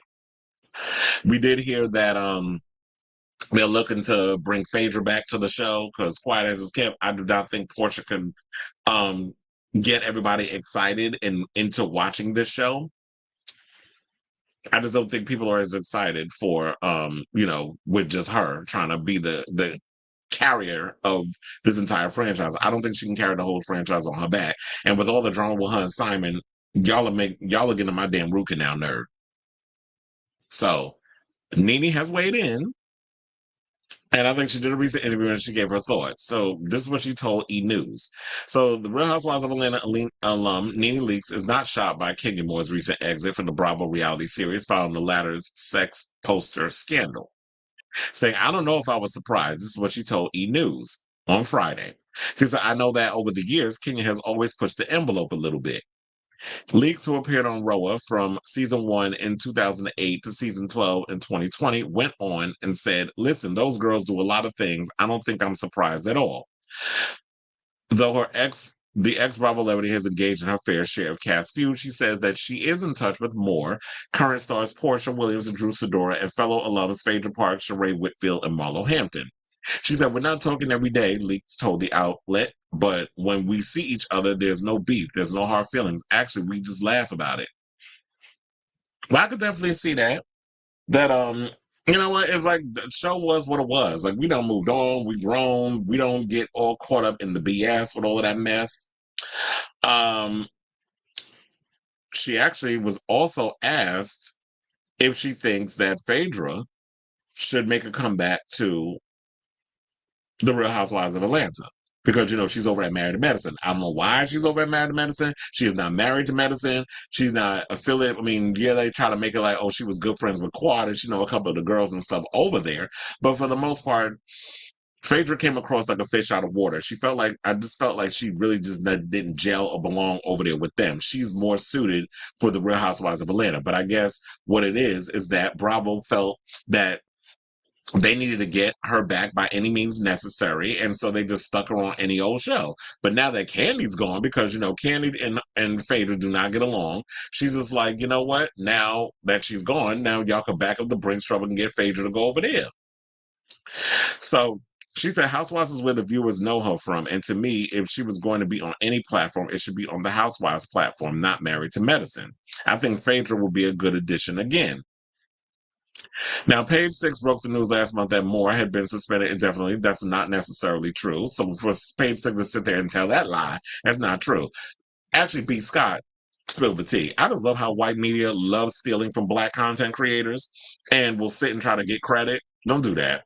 Because B. Scott always got the tea when it comes to the Housewives. She's got a plant up in there, a really good source. Whenever the shit come out long before, and I knew about the whole Phaedra, Kenya firing before Page Six even posted it. So for y'all to sit up there and tell that lie, like, get on my line. So, but I do agree with Nene. I just feel like they don't know what they're doing over there at Bravo. It's like people know her from Real Housewives of Atlanta. When I was watching Phaedra on Married to Medicine, first of all, I didn't even finish the whole season because I was like, I just didn't care. Wide mouth getting my damn nerves. I can't stand Heavenly. She just loud and annoying for no damn reason. I don't even know all they damn names, nor do I care. The uppity old bitch, the one that's the doctor that had the little, online situation with Michelle Obama. Or was it Michelle? No, it was Kamala Harris. And she was so excited because she, how these uppity people be doing sometimes. And, she got her fair share of dragation because people were sitting up in there saying that she was thumbing her nose at, what was it? I think it was like something that she said about pregnant women or something or another. I can't remember exactly what it was on top of my head, but people was dragging her all over social media. And then, there was a drama with, people just for no reason. Well, I guess maybe they had their reasons over the years, but they just all decided to just rag on Quad in that whole situation and just dog her out. So Phaedra belongs on The Real Housewives of Atlanta. She does not belong on Married to Medicine. She don't need to be over there. That show was tired and late. I don't care about that show.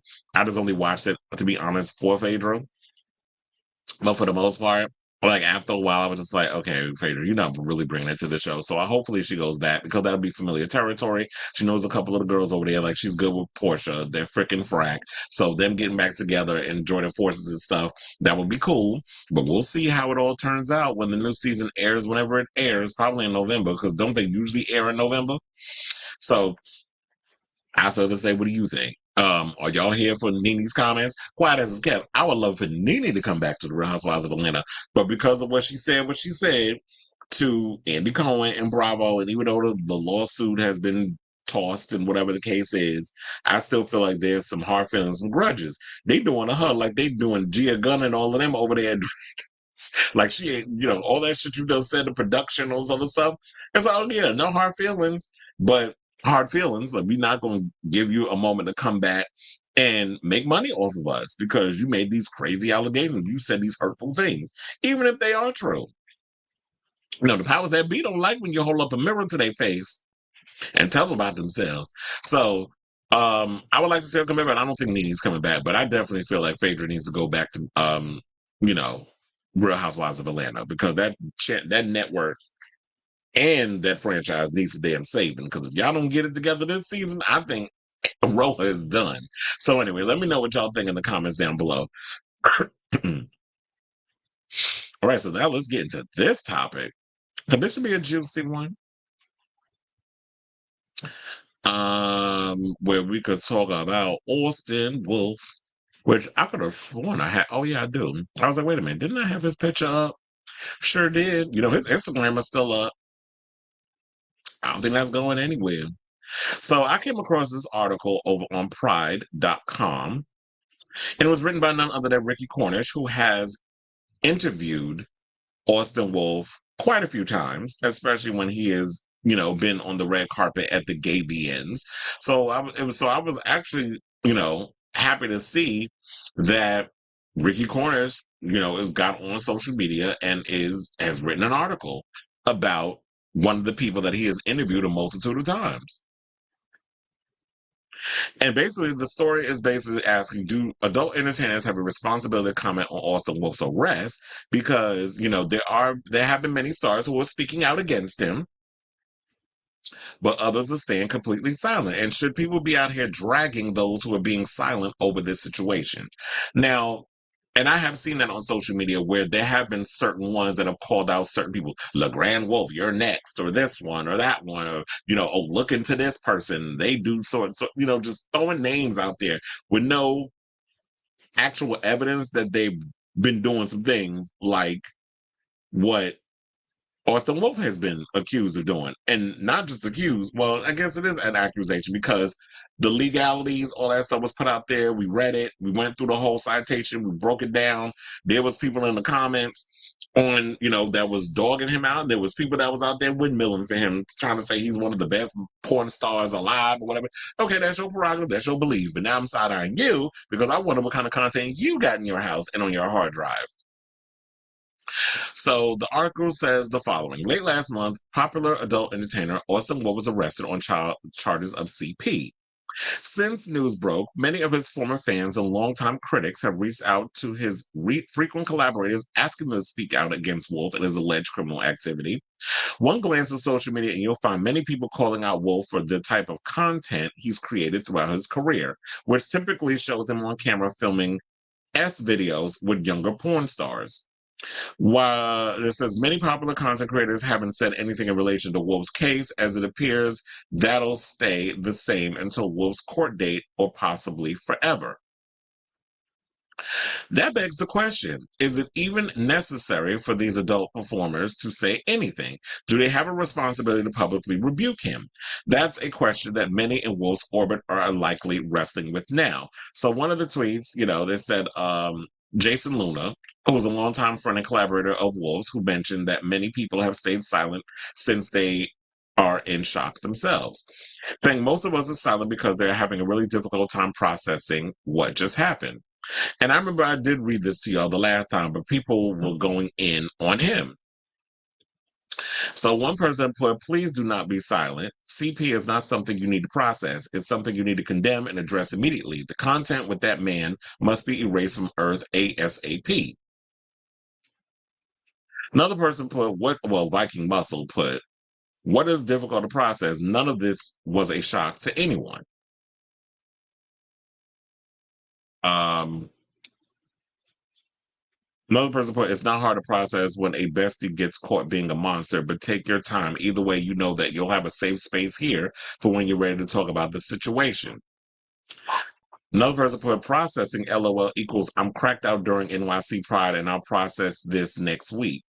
Another person put, I understand being in shock about what was found in his apartment. Y'all seem like close friends, and I bet this is terrifying. But this statement is giving my kid would never have done something like this energy. At least delete your content with him.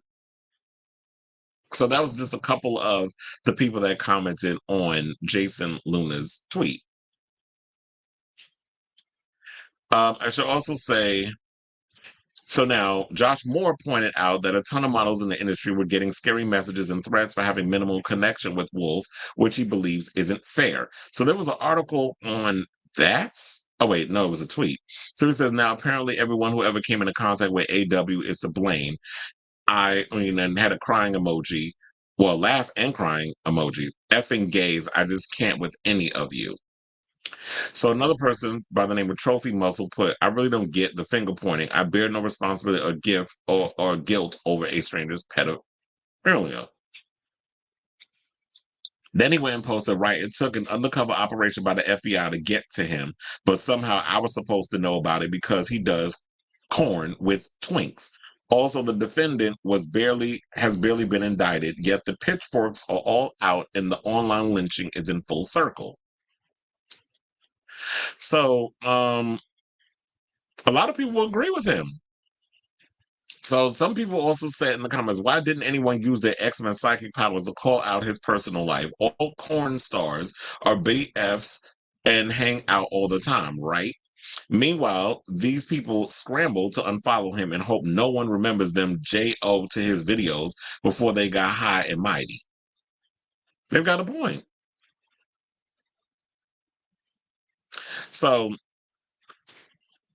they've had their thing. So, I don't know. So, so there's a whole bunch of other stuff that's going on. I don't want to sit here and just go through all of those because there's more that we need to go through with a couple other people who have spoken out.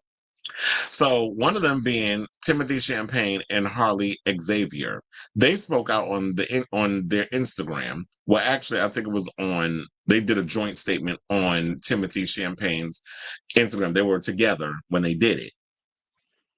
And the thing what I should note, is that they've never actually collaborated with Wolf, but they've worked with other content creators who have collaborated with Wolf in the past. So they have their opinions, and we're going to actually get to that clip, and then we'll talk. Awesome Wolf has been accused of some really messed up stuff, and Harley knows more about it than I do, to be honest. I just want to hear his opinion on it. He read the entire dissertation and everything. So, oh my God, I don't even know where to start, honestly. First of all, I'm sorry to all the victims. Okay, as someone that's had that happen to them as a kid, it's super serious, the damage you can do. Second of all, I don't know him that well, but I've heard things, through the grapevine, and thusly didn't work with him because of it.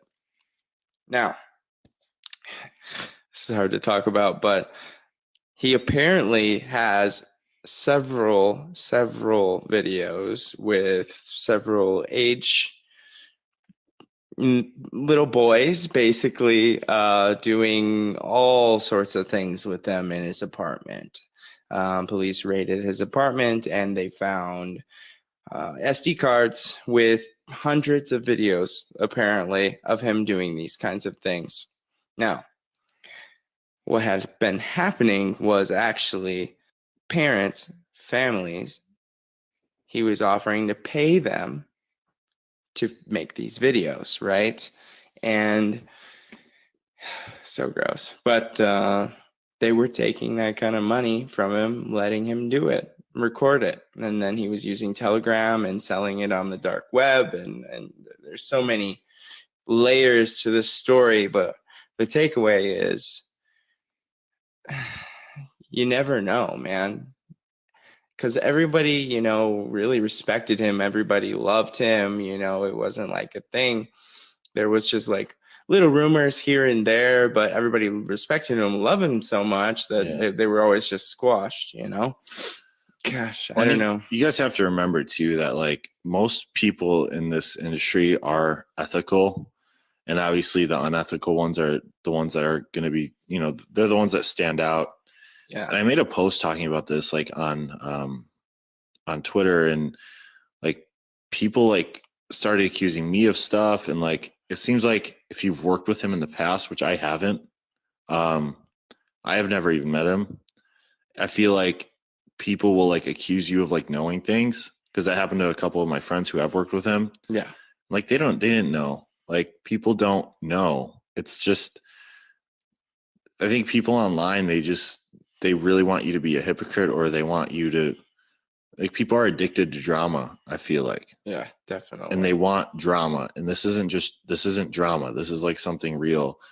And it's like really messed up that the internet just likes to take things like this and make sort of like conspiracy theories about other people knowing, like generalizations, like lumping us together in a group with this man because we're also in the same industry. Like, this is really dangerous rhetoric, you know. It's a serious situation, and it's his situation, you know. It's not ours.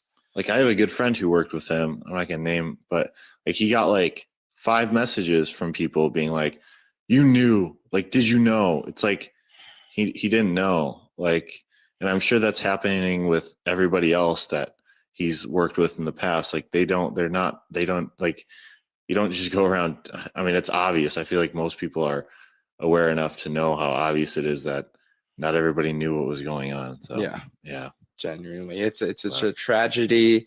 I'm sorry to all the families. You know, it's just one of those things. We'll keep you posted on this. If you want more content like this, let us know. As stuff comes out, we'll keep you updated. And just remember that he doesn't speak for the rest of us, and we condemn this behavior entirely. Yeah. Anyway, peace out, guys.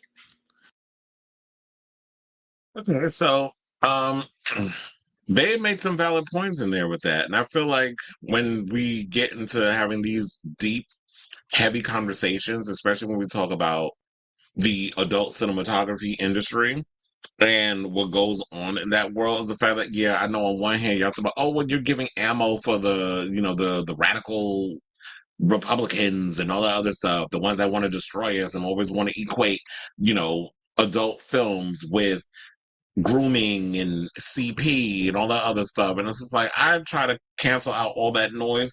And to a point, it's like, Austin, you done went out and fucked up the whole situation because, I don't know, it's I guess because he's so addicted to money and being popular and trying to keep up with the algorithms and maintaining that height of success, that you was willing to just destroy yourself and your entire career to do it. And the fact of the matter is, shame on the parents out there that allowed Austin to film content with their underage children and taking money. This is stuff that I've heard not from him necessarily, but things that people do in like disenfranchised countries, like when people are really hard up for cash and they prostitute out, well, they whore out their children or whatever the case is, or sell their children for money or food or whatever the case is, because they're disenfranchised. And if that's what he was doing when he was going to other countries and traveling in and out of the, we talked about he was on planes a lot filming and stuff, that's what he was doing when he was going to Mexico and the Cayman Islands and all these other places, then shame on you and shame on those damn parents. I understand times it's hard, but y'all should not be out here selling your damn kids like cattle for some rupees or whatever the hell it is, kind of coin that y'all be out here using. So I feel like when it comes to adult entertainers, if you feel it within your heart that you know something and you want to express your experience with that celebrity, even if you're in a situation like Tim and the other guy where you haven't even met the guy, but you want to speak on this thing and you have the vernacular to put those words together, then no tea, no shade, no pink lemonade. Like I'm here for y'all to tell, your side or to reveal a side and have the conversation, because I feel like we as a community should have this conversation. However nuanced the level that you want to have the conversation at, if you feel that you have it within yourself, you want to talk about your experience in the industry and certain studios that do certain things, and you've seen certain things, and you just want to keep it vague or whatever the case is, then you go ahead and do that. But I don't feel like people should be forced to speak on something, especially if they don't know what was going on, because there could be people that, yeah, we have suspicions because of the type of content, but let's be clear. From what we know, a lot of those guys that Austin was filming with looked like babies, but they were of the legal age. So he played within that line. Now, all the stuff that he was doing on the dark web, that's a whole nother conversation. Not saying that we can't talk about it, but that's just something else that could be attached to a different situation. But the people that he was filming with, from what we know, they were of age. So when people go out and say, well, he was caught with CP, when they say, oh, well, we knew, you didn't know. What you knew was you had a suspicion, or your suspicions were proven right, because based off of the type of content that he was putting out there on his For My Fans, which was he was always this alpha male, 40 plus something dominant daddy type that was always having sexual relations with barely legals. So they look like kids. And they had that whole daddy son thing that apparently our community lives for. So, but they were of the legal age. So he could play within that whole fantasy and he could sell that fantasy. But at least with what we know, the guys were of legal age. But now all the other stuff on the dark webs goes to show that, okay, so now it makes sense why people were making the pedophile jokes, the CP jokes, and all the other stuff because of the type of men he was doing the content with. But then when you actually, see when all the stuff was coming out, I was like, okay, now there's confirmation to that. So that's what I think what people were saying. People didn't really know that he was out here making that stuff. And if you did, shame on you. So did we have a couple more people that did jump on Twitter and make comments? Like men.com said, we are utterly repulsed and horrified by today's news reports regarding Austin Wolf. Let's be clear, none of our brands have any current partnership or affiliations with him whatsoever. We are swiftly and decisively removing all content featuring him from our platforms. Then Joey Mills went and put, let's get one thing clear. I've never worked with this man for a studio or a personal collab. The only times I've ever been around him was during award shows and other industry events. I'm not tied to nor associated with anything this man did or does. Now, when I remember the first time I did a report on what Joey Mills said, I was like, why he sound like a hit dog that's hollering? Because it was like nobody, even if you ain't been around him, like, why would you need to speak up? And I guess now I understand why, because I didn't realize that there were people that were hitting every damn porn star under the sun up saying, oh, you worked with him. Oh, you collaborated with him. Oh, you did it. Speak up. You need to open your mouth. You need to say something. It's like, but wait, what are you talking about? Like, we've only been in the same room together at the Gay VNs or the other award shows. We've never actually collabed. But you want me to speak out? So I can understand why people who have never even collaborated with him or met him or whatever are speaking up, because it's like, you have a responsibility, especially, I think more adult film stars should speak up, because in this day and age, especially when we're talking about that, adult cinematography is at stake right now. And that seems like to be the only way a lot of people are able to afford to live a lifestyle and, have some money in their pocket, because these regular jobs and people still out here struggling. The democracy is at stake. So it's like they're trying to ban, adult films and all this. Meanwhile, a lot of them damn Republicans be beating their meat and rubbing their clits to the content, but want to abolish it. So then Felix Fox wrote, I am late to reply to the disgusting actions of Austin Wolf. I absolutely cannot express how repulsed I am at his behavior. To put anyone through that, let alone my child, my heart is filled with sadness. It is fucking repugnant. The law is merciless against those who partake in this abhorrent behavior. From what I have heard, more people / content creators about to be exposed. Also, what sickens me to think that this exists. I effing hate it. My heart goes out to every single victim that this pedophile got his hands on. So, you know, a lot of people came out and said some things, and they were agreeing with him and was glad that he spoke out. One person put, has anyone thought that perhaps Austin Wolf is being framed and that the NYC FBI planted that card? Why is everything always a plant? Everything's a damn plant. Why can't it just be that some people are just gross assholes? Why is everything a plant? The only thing I am mad about is that all this shit broke during Pride weekend in New York. So, I think we're at the so Ricky Cornish wraps it all up by saying, although many people are choosing to be silent regarding this news, only time will tell. More people will speak up as Wolf's case continues to progress. At the end of July, Wolf will attend a preliminary hearing in the case where the prosecution will present evidence to a judge who will decide whether enough evidence exists for this case to go to trial. He faces up to 20 years in prison for his alleged crimes, because it is alleged, because, you know, innocent until proven guilty. And there's that. So, since I'm still talking about it now, you know, it's the 15th of July, so we probably got maybe a week or two before this case goes to trial.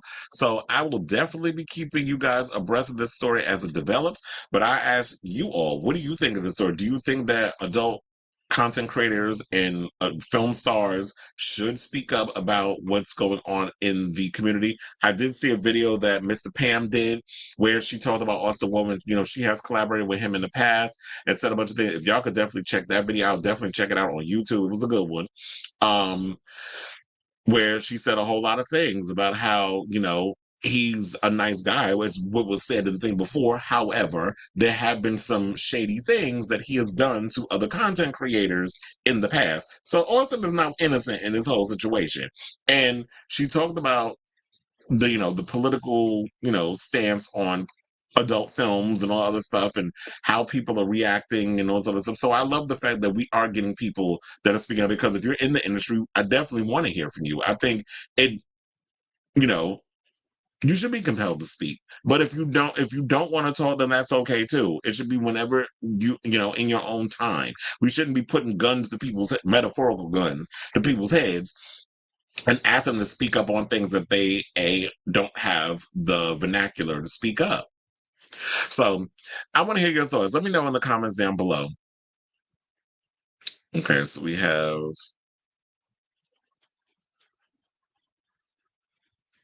okay, that's nice. In regards to your WhatsApp number, I don't know why you be putting that in here, because nobody cares. So I deleted that, child. It said LL Cool J is not LL Cool J. Oh, LL Cool J is not responsible to comment about Sean Combs' depravity, and neither are adult entertainers when it comes to Austin. Yeah, because, you know, they got, and I'm glad you brought that up, because I didn't even think about that. I was like, yeah, because people went in when the whole Diddy thing came out. What did they do? Immediately went in on like the whole roster back. Where's Little Kim? Why she ain't say nothing? Mary J. Blige, why she said that's supposed to be her brother? Like there was just a whole thing about, you know, people not coming out and talking. And I said, like, you know what, in due time, if people feel compelled that they want to speak, they should be allowed to speak. If you collaborated with Austin Wolf, just say, like, yeah, we collaborated on some things. I never had a bad incident with him, but it's abhorrently disgusting what he's done.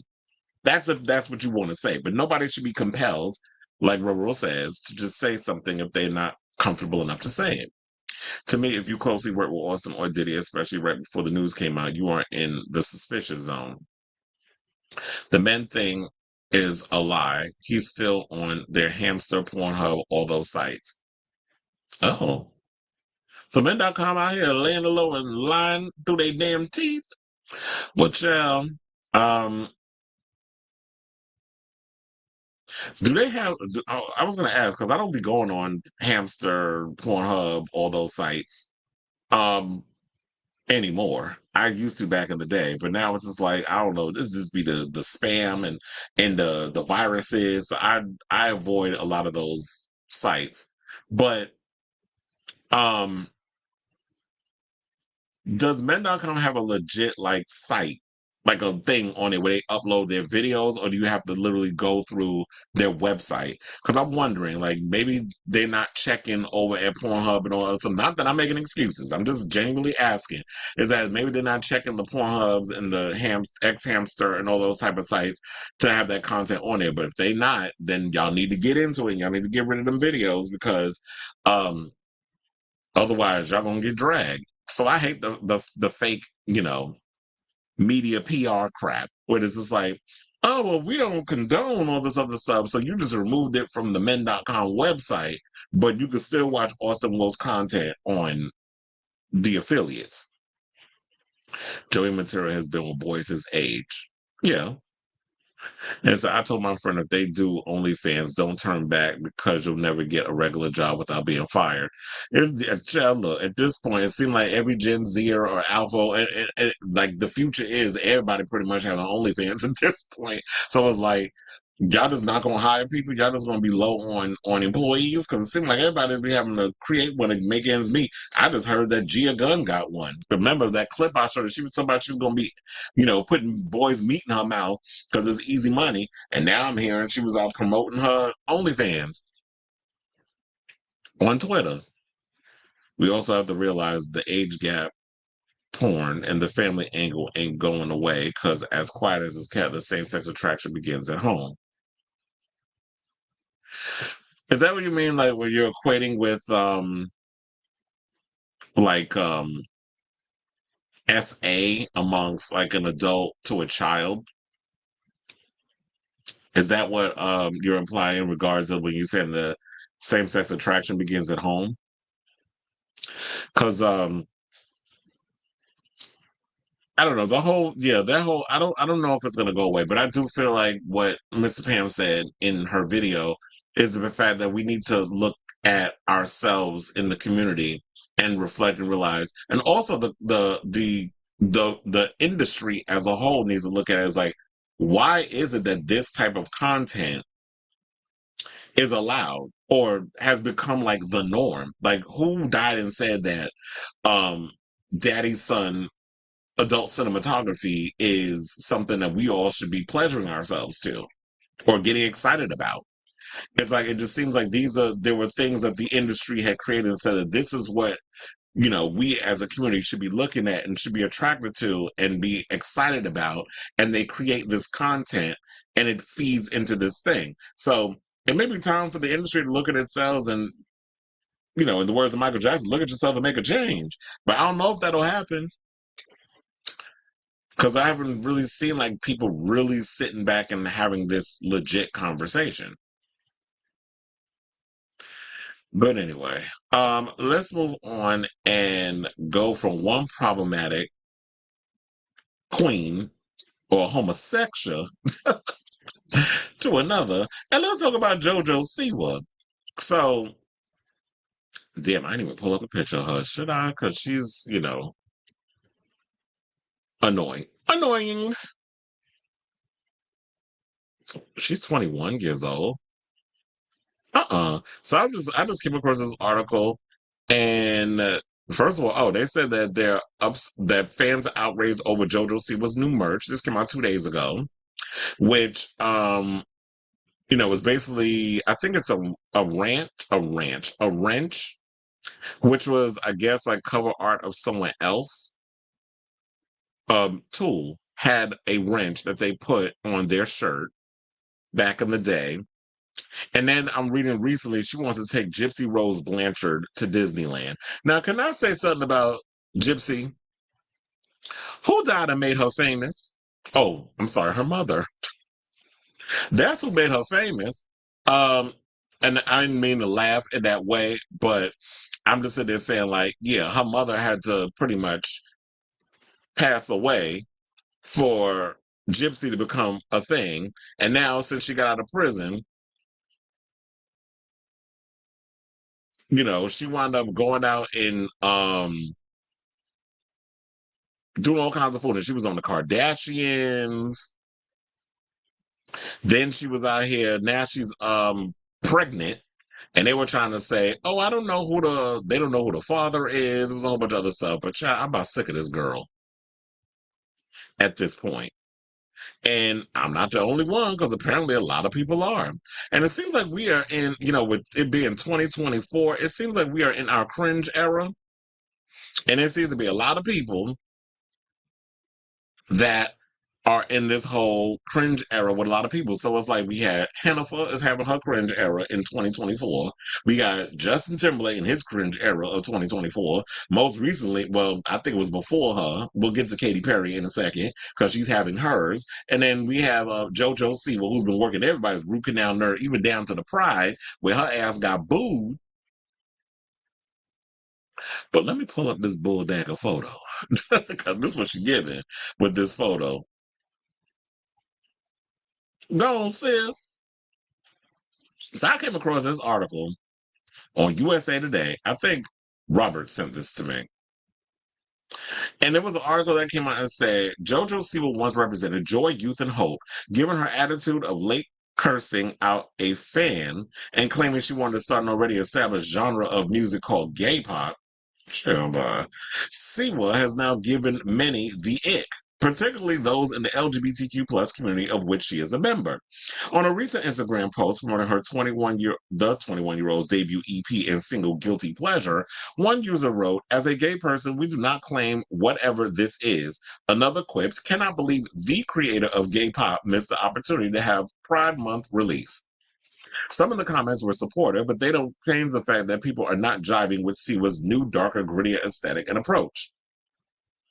Now, USA Today did say that they reached out to Siwa's camp for comment. For comment, and I guess she didn't say anything. So Siwa's perceived lack of authenticity and ignorance of queer history has turned members of the LGBTQ plus community against her, experts say, and for tangible reasons. They said, and I quote, JoJo Siwa is exemplary of a problem plaguing her generation, willful ignorance about the past coupled with keen eagerness to be iconic, says Kadian Powell, an expert on pop culture in social media. But that doesn't mean she can't course correct. Now, as a community, we are often harsh on each other. That is the truth. Now, if there's anything about the queer community, we can definitely be harsh on each other. But is it more the gays are harsh? Who are the harshest? The gays or the lesbians? Or are we equally as harsh?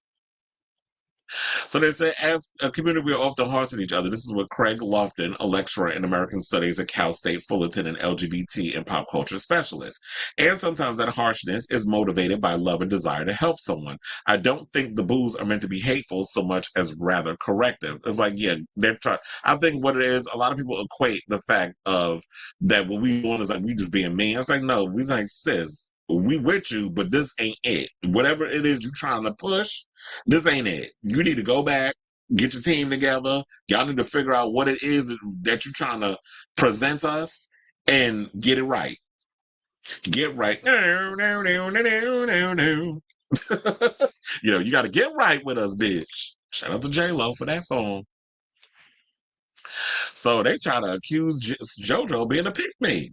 They said after Siwa released her song and music video for Karma on April 5th, which featured a large cast of female dancers on a yacht, people rushed to share their opinions about her outfits, exaggerated dance moves, and voice, a far cry from her Dance Moms and Nickelodeon days. At its core, JoJo's pop music rebrand exclaims obnoxious pick-me behavior, prompts cringeworthy audience embarrassment, and displays an underdeveloped queer-baiting model curated by record executives, says Melvin Williams, Associate Professor of Communication and Media Studies at Pace University. Okay, now all of that is spot on, because it is giving that. It is giving basically undeveloped queer-baiting model that is like, it's the same thing it feels like with Woman's World and Katy Perry. It's like these record executives sitting in rooms like, you know what? You know, it'd be good in regards to like getting the women and trying to target Gen Z and the cell phone generation and people who love TikTok and Spotify and all that other stuff. Just put all these little bells and whistles and stuff in there. Oh yeah, let's have the cute little white gay, basic gay couple making out over there. We'll have the pregnant woman. We'll have a black girl doing a TikTok dance of somebody white will probably steal from her an hour from then and probably get more views. And then you know, we'll have you put Trisha Paytas' fat ass up in your video pulling a damn truck. So that's what women want to see. This is what liberates women. We'll have them in a urinal pretending to take a piss. Instead, you were taking the piss, or people were taking the piss out of you when we watch the video. That's the British term. So, social media viewers, I mean, and that's why I feel about what JoJo Siwa. It's like, girl, you are a lesbian. If you eat the coochie, eat it proudly. But anybody saying we need to see you do it on camera, but we're just saying that if you're going to be a lesbian, if you're going to be an out star or a pop star who happens to be a lesbian, live that shit. Live it up. Unapologetically, but don't sit up in here and try to pander and put all these little things in here to think that, oh, well, yeah, the gays will eat it up. Because, like I keep having to reiterate this every time when a lot of you a lot of you acts fail, it's the new generation that you're pandering to, they want authenticity. That's why they gravitate towards Chapel Roan. This is why they gravitate towards Sabrina Carpenter. This is why they gravitate towards Charlie XCX, because there's a bit of, even if the songs are silly, they're fun and they're catchy, there's some substance to what they're putting out there. There's some sort of relatability. And it's like, you're all missing the mark. You lack authenticity. And JoJo is in that same branch with Katy Perry, with Justin Timberlake, with Hannaford, and all the ones that we've been mentioning that have y'all been going through your 2024 flop era. The kids want authenticity. Shit, I want authenticity all the time when it comes to my music. I love a dumb pop song, but don't pander and feed me a bunch of bullshit and think I'm going to just eat it up. I see through it.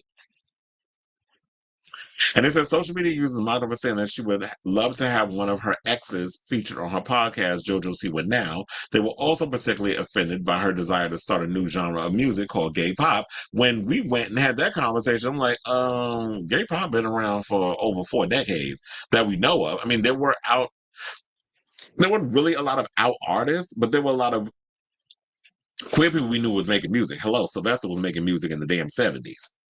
So how you gonna create a genre of gay pop? He was making that music long before you was even a thought between your mommy and daddy's loins.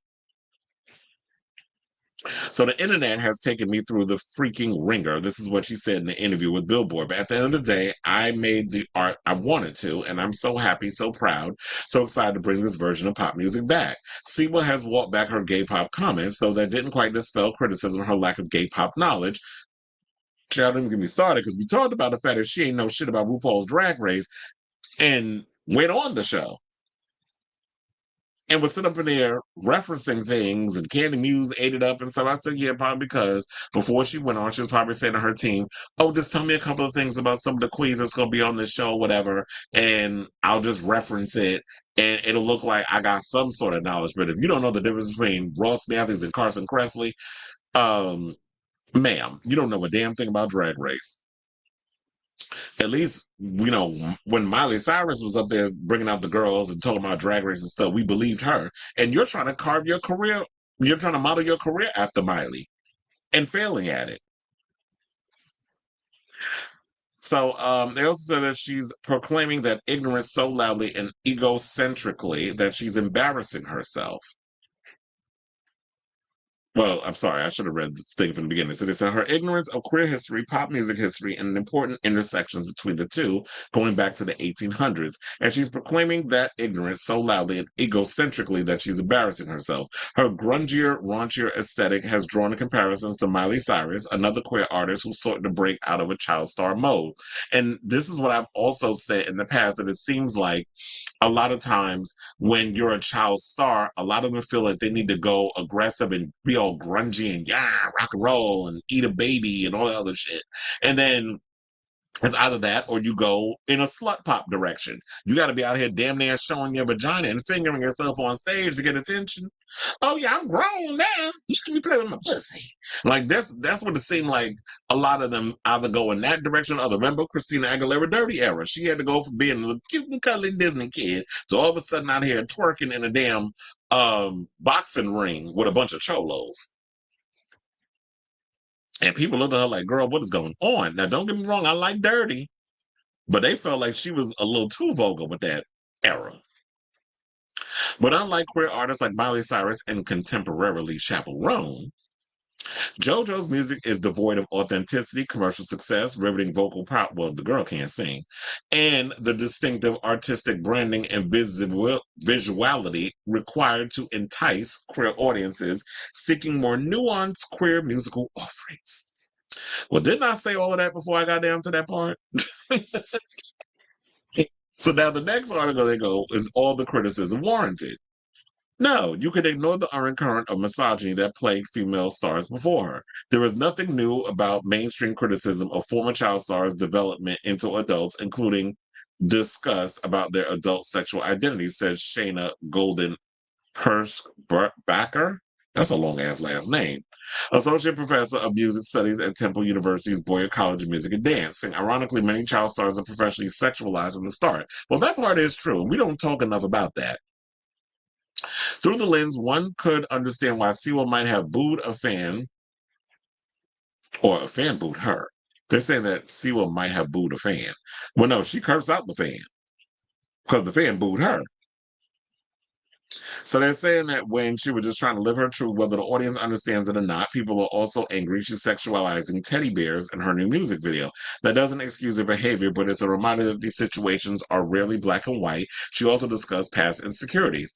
And look, let's also not forget that doesn't JoJo have a documentary or docuseries or something coming out that I heard that she's doing with Dance Mom producer, and people was going around, what is she going to talk about, like the grooming and all kinds of other stuff that she's been accused of back in the day. And when they're talking about she's sexualizing teddy bears in her music video, that kind of makes you wonder. It's like, oh, wait a minute. So did something happen to her when she was coming up in the industry or when she was younger that she's interjecting these ideas into her work? So one person, so look, it ain't all negativity because someone said, I don't understand why you all hate her. This is what someone wrote on her Instagram comments. She's trying to be herself. There are millions of people following her. If you don't like her music or her fashion choices, don't follow her on social media. Follow those you like. Stop being negative and learn. Okay, child, get off my line with this. Stop trying to be negative and pick on people instead of putting them down. Like, get the fuck out of here. First of all, I don't follow JoJo Siwa. And I'm sure that a lot of people who have been criticizing her don't follow her.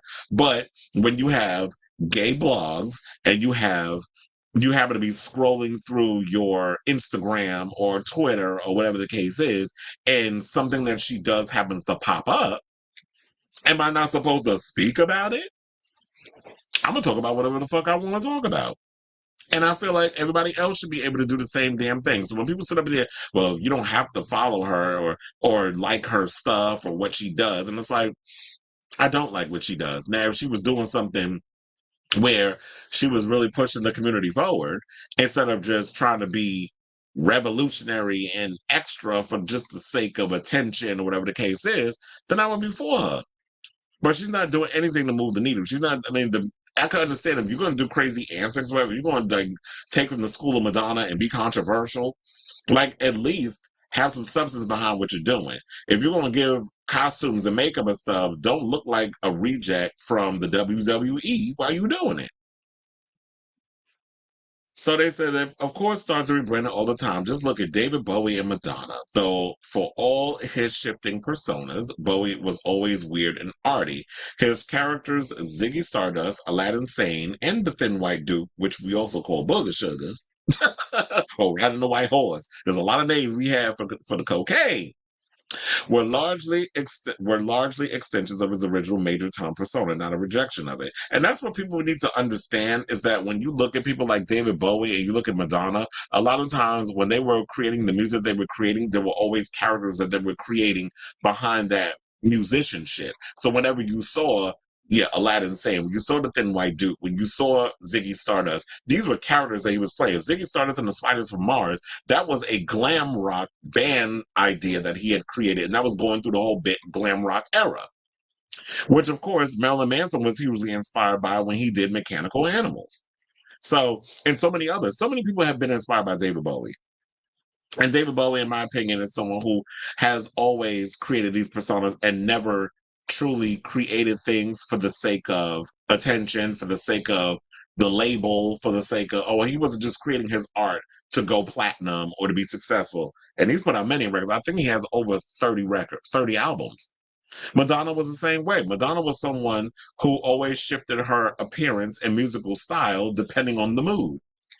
And that's what people need, but people need to remember. But the thing was, when you looked at those characters that Madonna was embodying, you always felt her through the stuff. It was always Madonna at the end of the day. Siwa, to me, it just seems like she's trying to abandon who she was before to just all of a sudden become something completely new. Art, creativity is all about evolution. It's always about evolving what you were. So I will always remain me, but if I'm creating something, it needs to be an extension of myself, but I'm still within that whole situation. So it's just like when people look at her, Siwa, JoJo, it's like, who are you? The same thing like when they said with Katy Perry in that music video, who are you? Are you building off an extension of yourself? Or are you just trying to create this whole other thing? And it's like, this doesn't feel like you, sis, or it just feels genuinely dated. So they said people feel like they know Siwa on an intimate level. I guess because she came up in the whole social media situation. Thus, they feel entitled to express themselves bluntly and honest towards her. Only time will tell where Siwa's place in the LGBTQ plus community and pop music lies.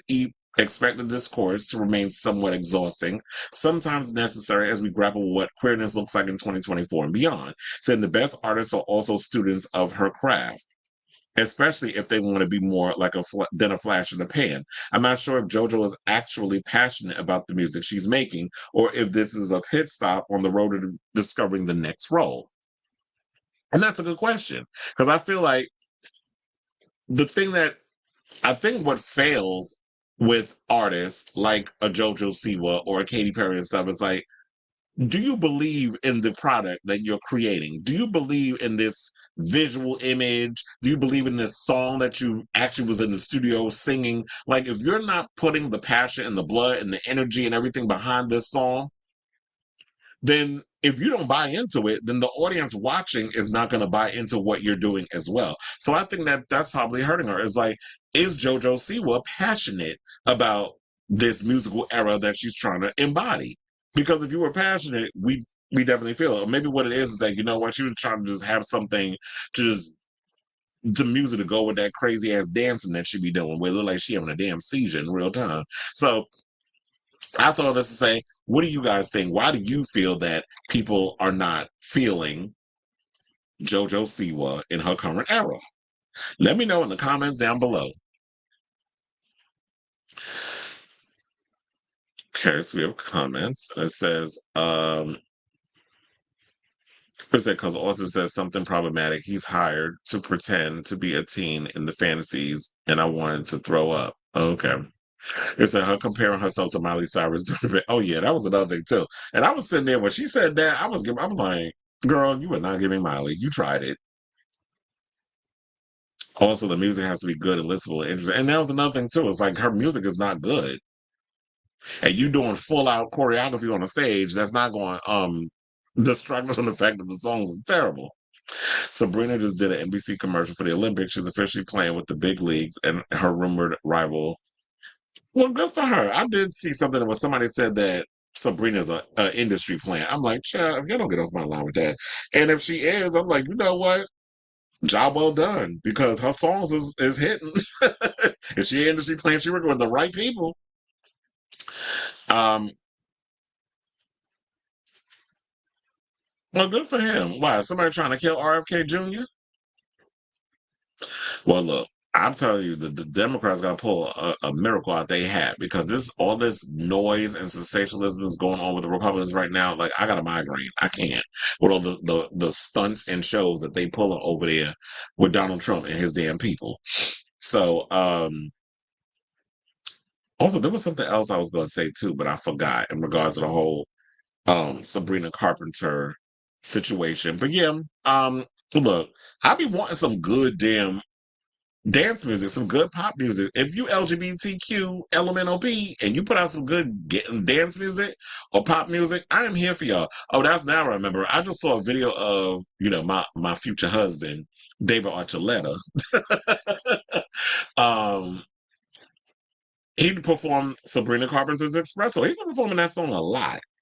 So I need some type of Sabrina Carpenter type songs from him. Some cute little pop songs. And he was up there sweating, chair, because it's hot out here in these streets. But he was dripping with his little mesh shirt on.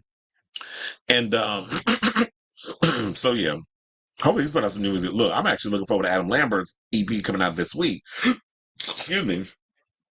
I saw that he did a song with another queer pop act, black guy by the name of Vincent. I think Vincent was on that show with that Diddy did. It was the wannabe The Voice American Idol type show. I cannot remember the name of it. It lasted, I think, like 2 seasons. But Diddy did like a show that was similar to like X Factor, American Idol, whatever the case was. And I remember Vincent was on there. I think he won that season or something or another, but they didn't want to do nothing, or he came in second or something or another. And he didn't. Let me see. What show was Vincent on? The Four. That's what it was called. He was on the first season. He was a finalist. He never won. And he's been releasing music, but he has a song with Adam Lambert that I heard earlier today. That's really good. Now let me look and see what's the. I was like, what song do they have together? Oh, it's called Another Lover. And you want to know the best part about, you want to know the funny enough about Another Lover, if you actually see the cover art, it's very similar. And y'all didn't think I was going to catch it. I don't know if somebody may have created that or that's an actual cover, but it's actually the literal cover of Madonna's Greatest Hits album. The one with that has Revolver and all of them on it. It has that exact cover. And I was like, wait a minute, this looks familiar. But yeah, it's a cute song. It came out in May. And I think he performed it at Sydney Mardi Gras and stuff. So, Vince is another one y'all need to be checking out. He puts out some really good pop music. And they said, if you see the new pics of JFK's grandson. No, I have not. I'm like, damn, do I need to go to the Twitter real quick?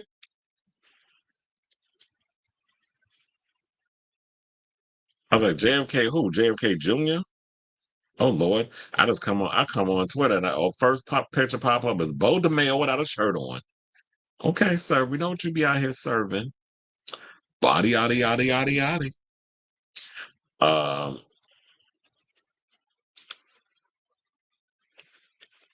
It's funny how the JFK assassination came up when I typed it in. Oh, it's about Jack Schlossberg who was in Vogue. Okay. Oh yeah, he is hot. He got a big one between me down there. Nuh-uh. Somebody posted, here comes the he can top me. Wait, I don't know if y'all seen him, but like, hold on a second. Let me pull that picture up, child. For those of y'all that are watching the live. I'm like, oh, he is good. He got a big old nose. You know what that mean? Got big hands too. The good thing is, look, the genes, they do be running rampant in the JFK family. You know what? As much as the Trumps and them try, y'all will never be as good as Camelot. Y'all will never be that family. He said new videos are coming that the Trump thing was an inside job. Meaning what? That somebody within his own camp is trying to take him out. I believe it. It's giving, Manchurian candidate. The calls is coming from inside the house tease. Yeah. Shout out to, all you hotties out here with Them strong noses. I remember I had a roommate that had like a huge nose fetish. He loved men with big noses. But anyway, let's move on. And let's speaking of presidents, since we on that whole situation. Let's get into this story about Abraham Lincoln allegedly being a homosexual. Now, I remember hearing stories about this when I was younger. I know some people probably be like, oh, it's wokeness, whatever. And I'm just sitting there like, wait a minute. So, because there was a story that came out, I don't know if I was on, I forget where I saw this at. It might have been on Twitter, might have been on Instagram, one of the social media platforms. And I did post it on my Facebook, and I think I posted it in my stories, where somebody was talking about how, oh, now y'all out here trying to make Alexander the Great gay or whatever the case was, because there is I don't know if they took it from the Netflix thing that I saw, because I did watch this Netflix special that was over on what was like a docu-series. I think it was like 6 parts, but it was about Alexander the Great and all that stuff, which was the one thing I was expecting they was going to put in the movie, where y'all had Angelina Jolie play Colin Farrell's mother. I'm still kind of side-nodding y'all with that, but but and Oliver Stone directed it. You know, he's like one of those historical filmmakers. Like, he likes making movies based on historical figures. He also did, you know, JFK. So we were just talking about him prior. We were talking about his hot ass grandson. But we were talking about JFK. And one of the things that I was like, who didn't know that what did he say? Damn, I had a Joe Biden moment.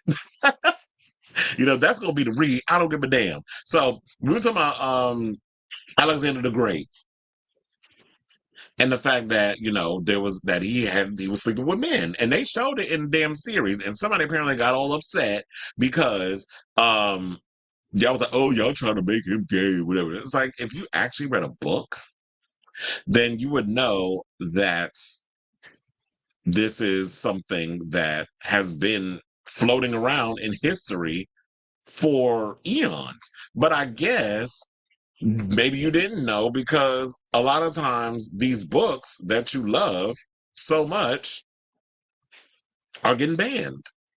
Or you wouldn't know because the books are getting banned from, you know, all these places like Texas or whatever the hell is. So a lot of these dingbats who get all upset because they see somebody who isn't flamboyant as a homosexual, which is another thing that irritates me. It's like, yeah, we love the drag queens, we love the nail people, we love makeup people, we love hair people, we love all the stereotypical homosexuals, but there are somebody here who are athletes, who are into other things that don't particularly fit in that easy to identify homosexual stereotypical situation. So I had come across this article on Pride where they were sitting here talking about that Abraham Lincoln, and there's a documentary coming out about him possibly being the first gay president. So they said, we always been here. We always been in plain sight. We've always been making history. And according to a new documentary called Lover of Men, we were one of the most consequential people in American history. Lover of Men documents and explores President Abraham Lincoln's romantic relationships with men, using never before seen photographs and letters. Preeminent Lincoln scholars paint an intimate portrait of Lincoln's private and passionate same-sex entanglements. The film also puts these stories in historical context, exploring the ways the 19th century people's mores around sexuality and marriage differ from today's. It serves not only as a fascinating piece of queer history, but asks larger questions about how society sees sexuality and gender today.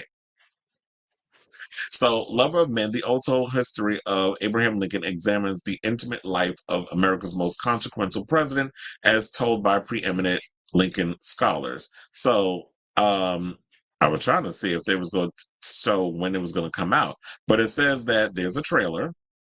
I don't know if I can play it on here, because I don't want it to end up. I don't want to end up having to get, you know, take it down or whatever the case was. But um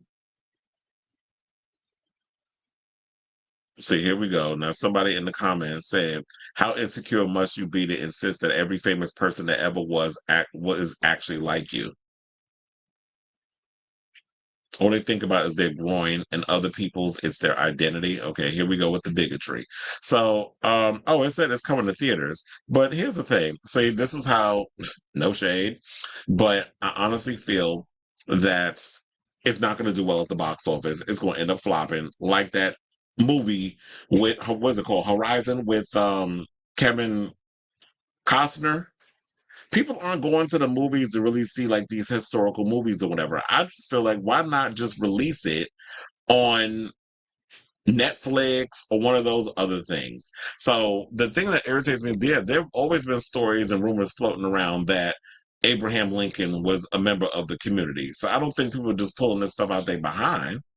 But if y'all have, stories and things of that nature where y'all can actually bring it up and show the proof that there's a possibility that he was a friend of Dorothy, then spill the tea. So I say all this to say, what do you guys think? Do y'all think there might be some truth to our 16th president, Abraham Lincoln, being, how you doing? I mean, whatever your thoughts are, let me know in the comments down below. Okay, so we have a comment, or you said, yeah. So, okay, so without further ado, child, let's get into this. RuPaul's Drag Race Global All Stars. It came out earlier today. I was minding my business, like I always do. Shout out to Funky Dineva.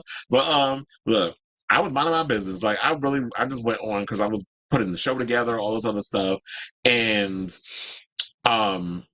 I happen to just go on you because the first thing I always do is go on YouTube. I just want to see what's going on over there, like anything popping off, anything going on, whatever the case is. So I happened to pop on YouTube and I saw like there was a thing that was going to let you know like Meet the Queens is coming on. This was literally 3 minutes before it was about to go live. So I found out at 11:57 this morning that we was going to find out who was going to be on Global All Stars. And I said, oh shit, I didn't even know it was coming out this week.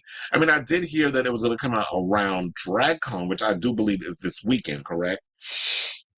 I also heard, speaking of DragCon, that they're talking about moving Comic-Con from San Diego. I actually think that's a good idea. I need to find out more information on that, and then I'll probably bring that up on the show tomorrow. But yeah, I'm hearing that they try to move San Diego from San, and I've heard over the years that people are complaining about San Diego Comic-Con and how they feel like they need to move to a bigger space. But anyway, this is not about San Diego Comic-Con. This is about drag queens and DragCon and things of that nature. Well, DragCon could be lumped into it. So it was officially revealed, they revealed the queens that are going to appear on Global All-Stars. Now, I will say this. A lot of the international seasons, I have not really watched. So I'm not really familiar with some of the queens, so forgive me because I don't watch all the spinoffs. But the ones I am familiar with, we're going to talk. So for those of you who are interested, the new season, well, it says that the premiere is scheduled for August 16th. It's Madonna's birthday on Paramount Plus. So this is a good reason to keep your subscriptions because, we got 2 more episodes left of All-Stars, regular All-Stars in the United States, where, Roxy's going to take the crown. I'm sorry, she is. I don't have the crystal ball in front of me, but they're setting this up for Roxy to win. If she doesn't and Angeria wins, I'll still be happy, but I'll be shocked if she don't win. But anyway, so, they have 12 sickening queens, and at the end, one drag queen, or we should say drag superstar, will win a grand prize of $200,000, be crowned the queen of the mother-tucking world, and earn a spot in the International Pavilion of the Drag Race Hall of Fame. So the first queen, and I was really excited when I saw that she was going to be official. Let's get the American queen out the way. So the first queen we got is Alyssa Edwards. Now, Alyssa is a legendary drag queen from Mesquite, Texas. I always love when she used to say that.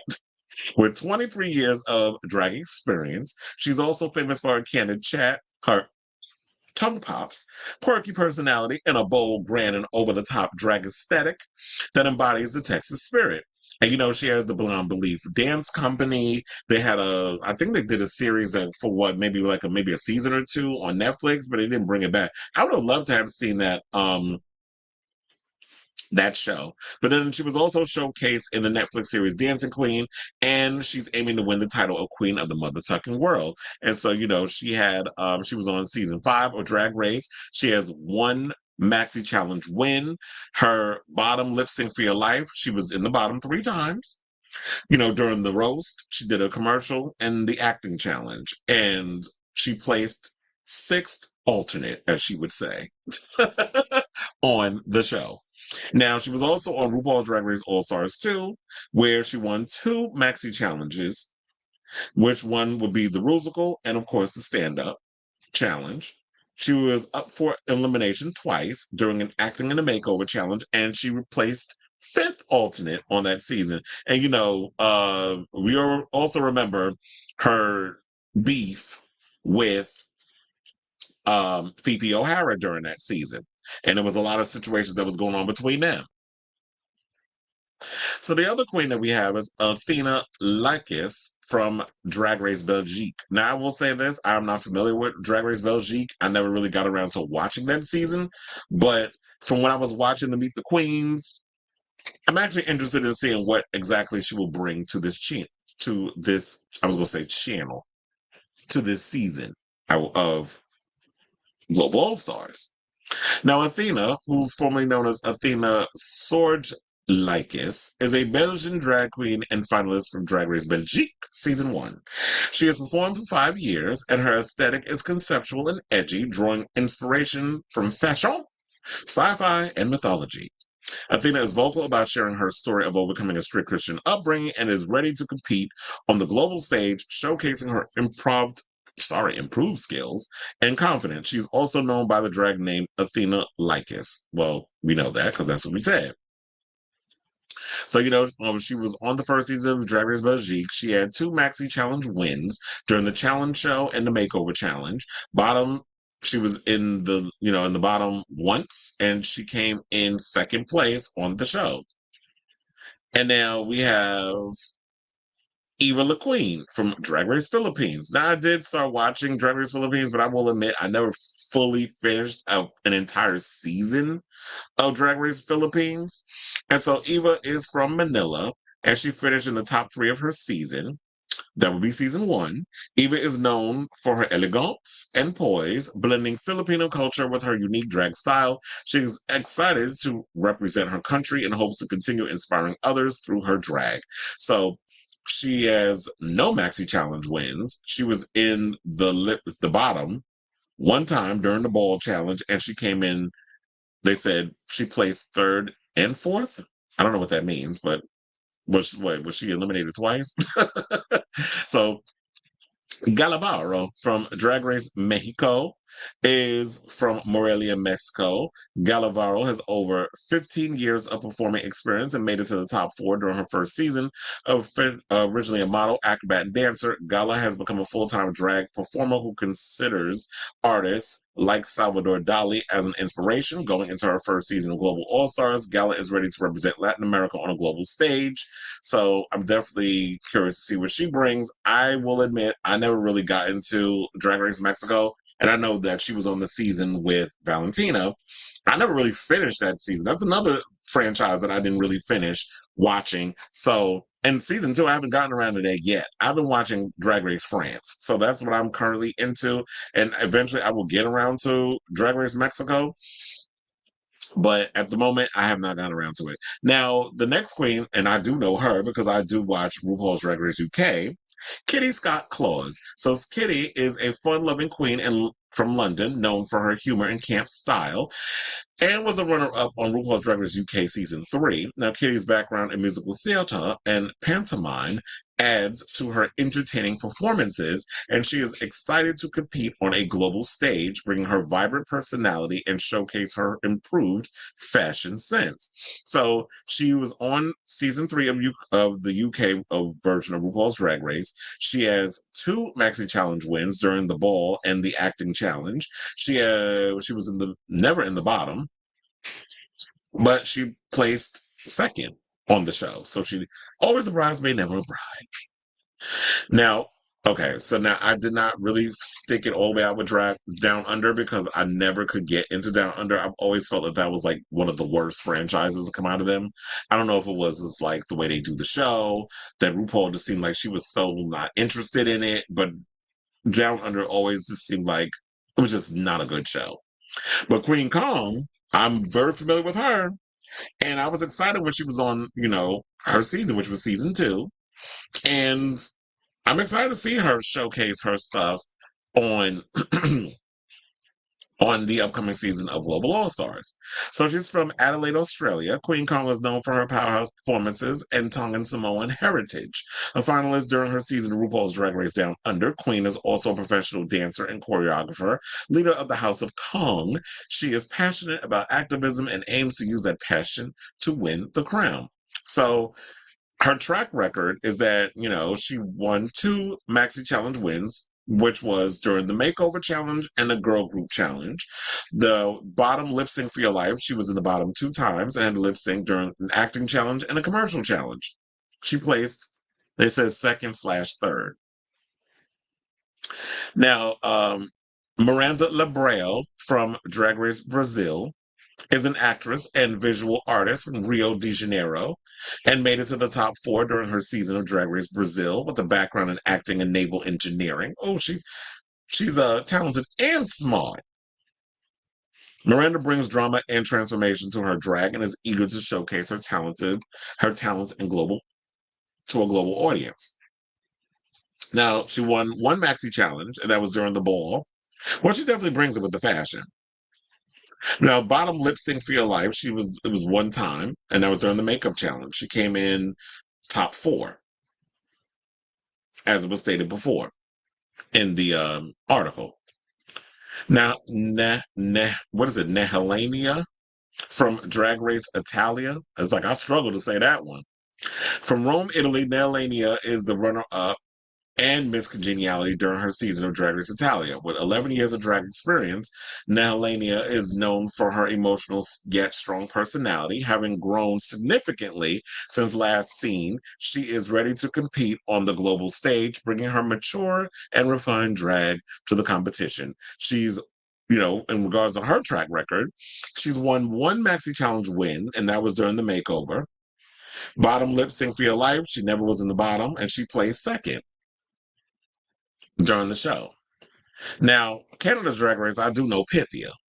So she blends historical and mythical elements into her drag to create a unique and captivating style. Known for her creativity and attention to detail, she brings a fresh perspective to the competition. Pythia aims to impress the global audience with her innovative approach to drag. So she appeared on season 2 of Canada's Drag Race. She won 2 Maxi Challenges. That would be for the Rusical and a Makeover Challenge. She never appeared in the bottom and never had to lip sync, but she placed second on her season. Saw the Muse from Drag Race France. Now I do know Saw the Muse because I told her I watched Drag Race France. I do love the show. I don't know, for some reason I just love France. And I love what Nikki Doll's doing over there.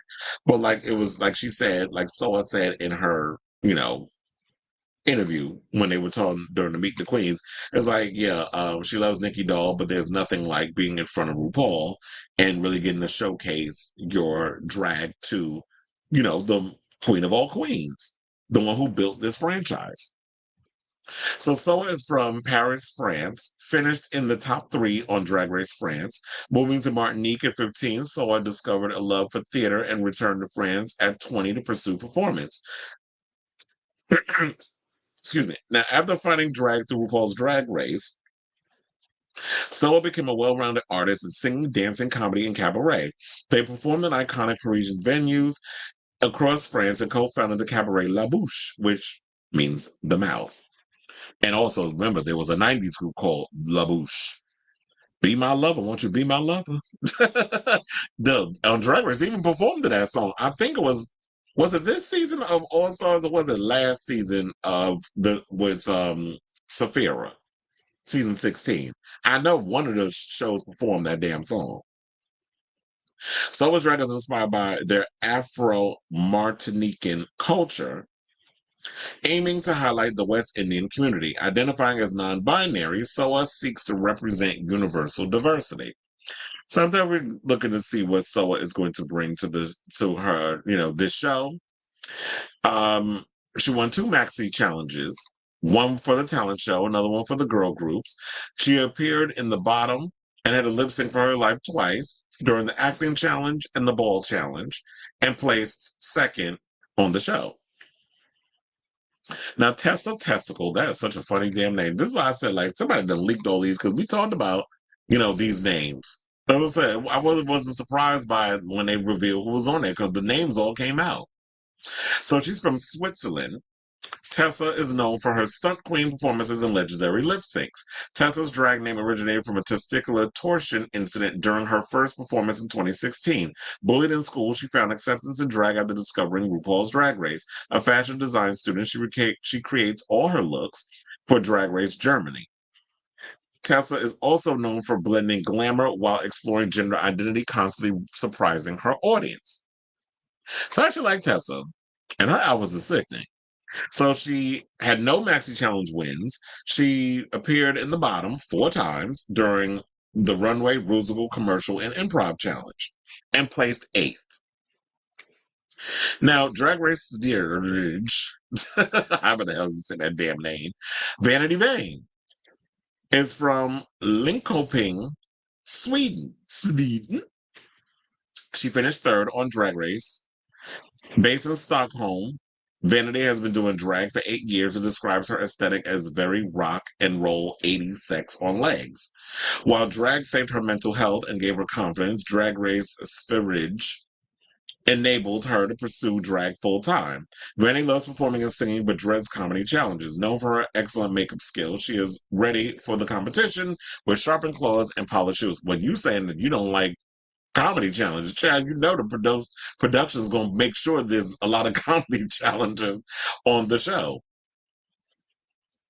And I'm glad that drag was something that basically saved her life and brought her out of her shell and stuff, which we always hear when it comes to people who wear costumes and dress in drag and do all these other things, that's something that they live for. That's something that just gives them the confidence to be able to do what they want to do. So they're always like, a lot of times you look at artists, they're shy and timid, but when they put on a costume or they get all dressed in drag, whatever it is that you do, whatever your drag is, be it a drag race type of drag or just anything outside of the drag queen aesthetic, if it gives you confidence, go for it. So, she won 1 challenge win. That was during the makeover challenge. Look, she said she loves makeup and stuff. She was going to excel in that. Her bottom lip sync for your life, she, came in and she was in the bottom twice during the talent show and acting challenge, and she placed 3rd. Now, last but certainly not least, because we finally got to our final queen, and that would be, oh wait, I think she was the last one. Yeah, she was the last one. So Vanity Vane was the last queen that we did. I don't know. I just got distracted because I saw this video of Alyssa Edwards with her big old hair. So I would have showed y'all with them making the entrances and stuff, but I don't know. I don't want to get flagged by them people over at Paramount and CBS and all those other stuff. So if y'all haven't seen who the queens are, definitely go and check out the YouTube Meet the Queens, and you get to see all the queens come out and basically give their interviews, and they get to do the runway challenge. It was nice to see that they had RuPaul, Michelle Visage, and Jamal Sims. I am curious to see, like, is Jamal Sims a permanent judge? Because I feel like what y'all need to do is you should have somebody who is Michelle, Ru, and then you should have, I would love for them to do like, and have like a choreographer or a photographer as a permanent judge to sit up there instead of just a name or whatever the case was, that they can be critical and they can have challenges around the art of performance and get more into that. But I don't know if I should be giving them ideas. I should probably just do my own drag show and have my own ideas and stuff and put up in there for, drag queens and stuff too, because I love art drag queens. I love the art of drag, and I love all that other stuff. So I'm definitely curious to see this upcoming season. And I ask y'all, are y'all excited for this new season of Global All Stars? Were y'all expecting a whole lot more than what we've gotten? Were you expecting other queens? Whoever y'all was expecting, and y'all upset that they didn't make it on the show, whatever the case is. Like for me, I'm excited for Kitty Scott Claus. I'm excited for Soa the Muse, and I'm excited for Alyssa Edwards. Those are my three that I'm really excited to see on the show. Everybody else, I'll get to know y'all. But those are my three that I'm excited for to see on this upcoming season of Global Also. Child, I don't know. I'm trying to see, am I getting drag race fatigue? I just feel like every time I turn around, there's a new show with drag race and stuff on. But I do feel like with this whole Global All Stars thing, maybe y'all need to give regular All Stars a break. Just a thought, because y'all wearing that franchise out. But anyway, let me know in the comments down below. But I guess if it ain't broke, don't fix it, right? So Onyx says, do you think the queens were disappointed when they saw Alyssa walking because she's going to be a production? I would, yeah. Thinking about it, I'm like, yeah. I could definitely see that because you see, like, we hear so many complaints about how production likes to play favorites when it comes to certain things, when it comes to the queens on these shows, where they have their certain ones that they absolutely love. And I agree. I feel like she is a production fave. She definitely gives production fave tease. And so even from the Philippines, the one that got called trash by the nasty fat ass judge. What are you talking about? Wait, are we talking about Jiggly Caliente? Or was there another fat ass judge up there that I don't remember? And he said Global All Stars is only happening every 4 years, and this is a test season to see how it goes. I don't know if I would be for every 4 years Global All Stars thing. I think they need to kind of break it up with regular All Stars and just come up with new ideas and try to interlink these other queens into the show.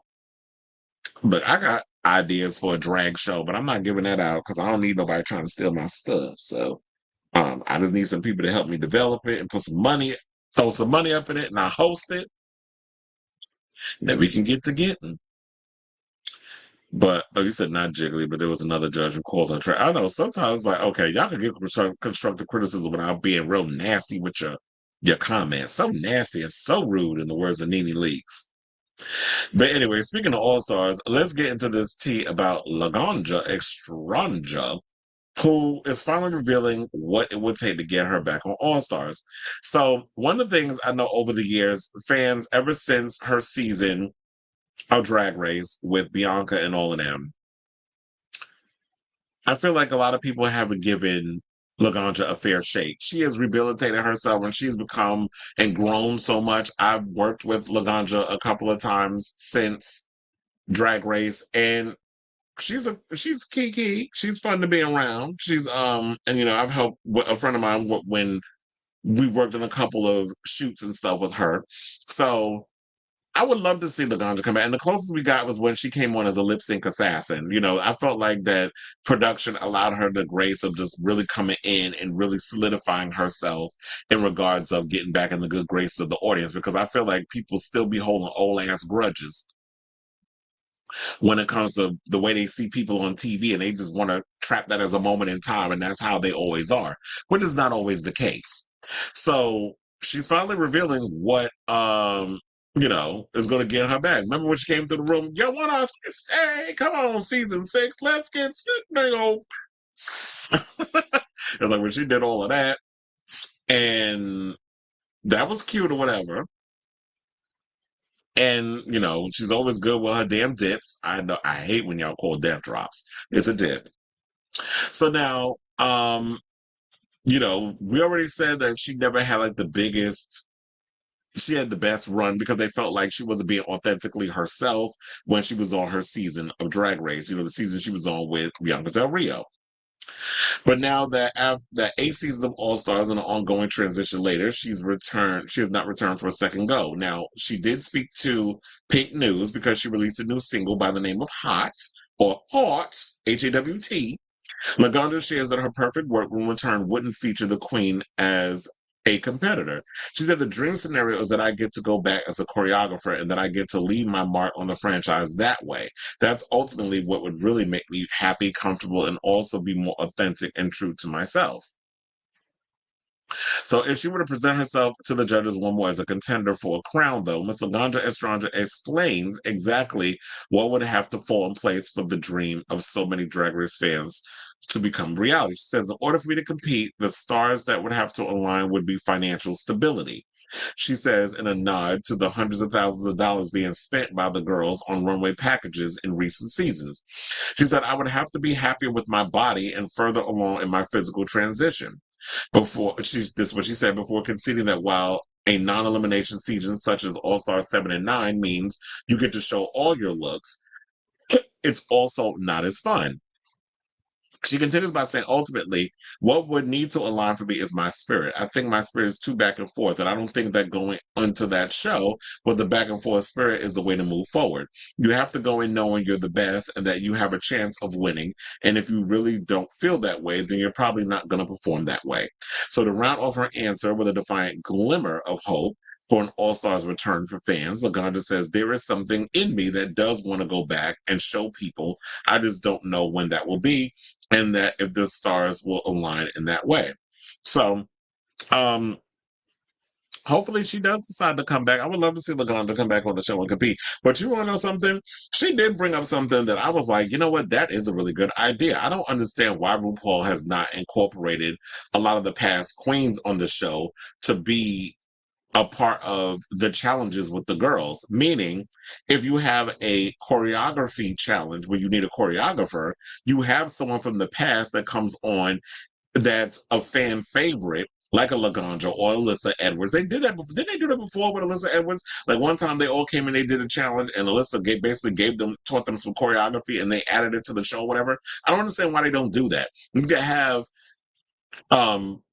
there are some queens that are good choreographers. You can have Laganja come on in that way, and even though she's not ready to compete, you can put them into the show in some sort of way, so that way they feel comfortable and they get to showcase their talents, but they're not fully on as a competitor. They get to come on and they get to actually give a 5, 6, 7, 8 to the queens, and they get to add it as part of a musical or whatever the case is. So I would love to see something like that.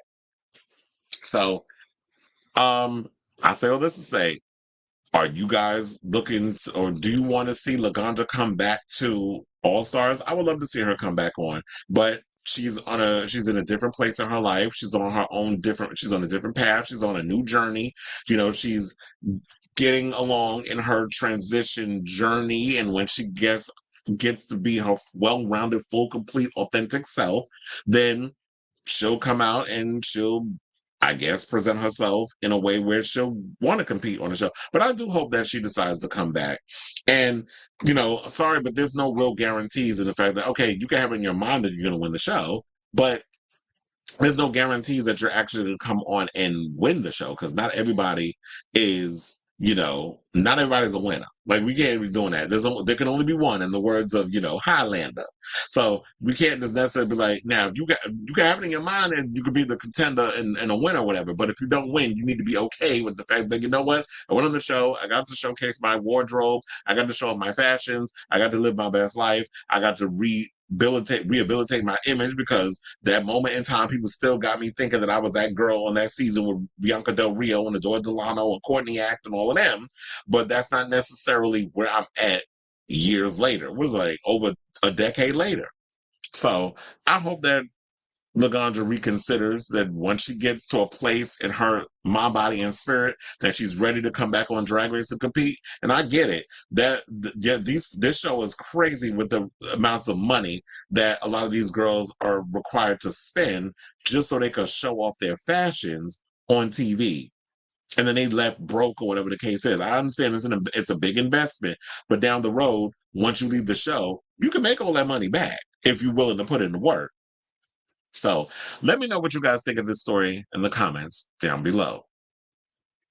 Okay, so now we have our final topic that we're going to get to, and that is, apparently there is a beef going on between Omar Apollo and Troye Sivan. The gays is fighting.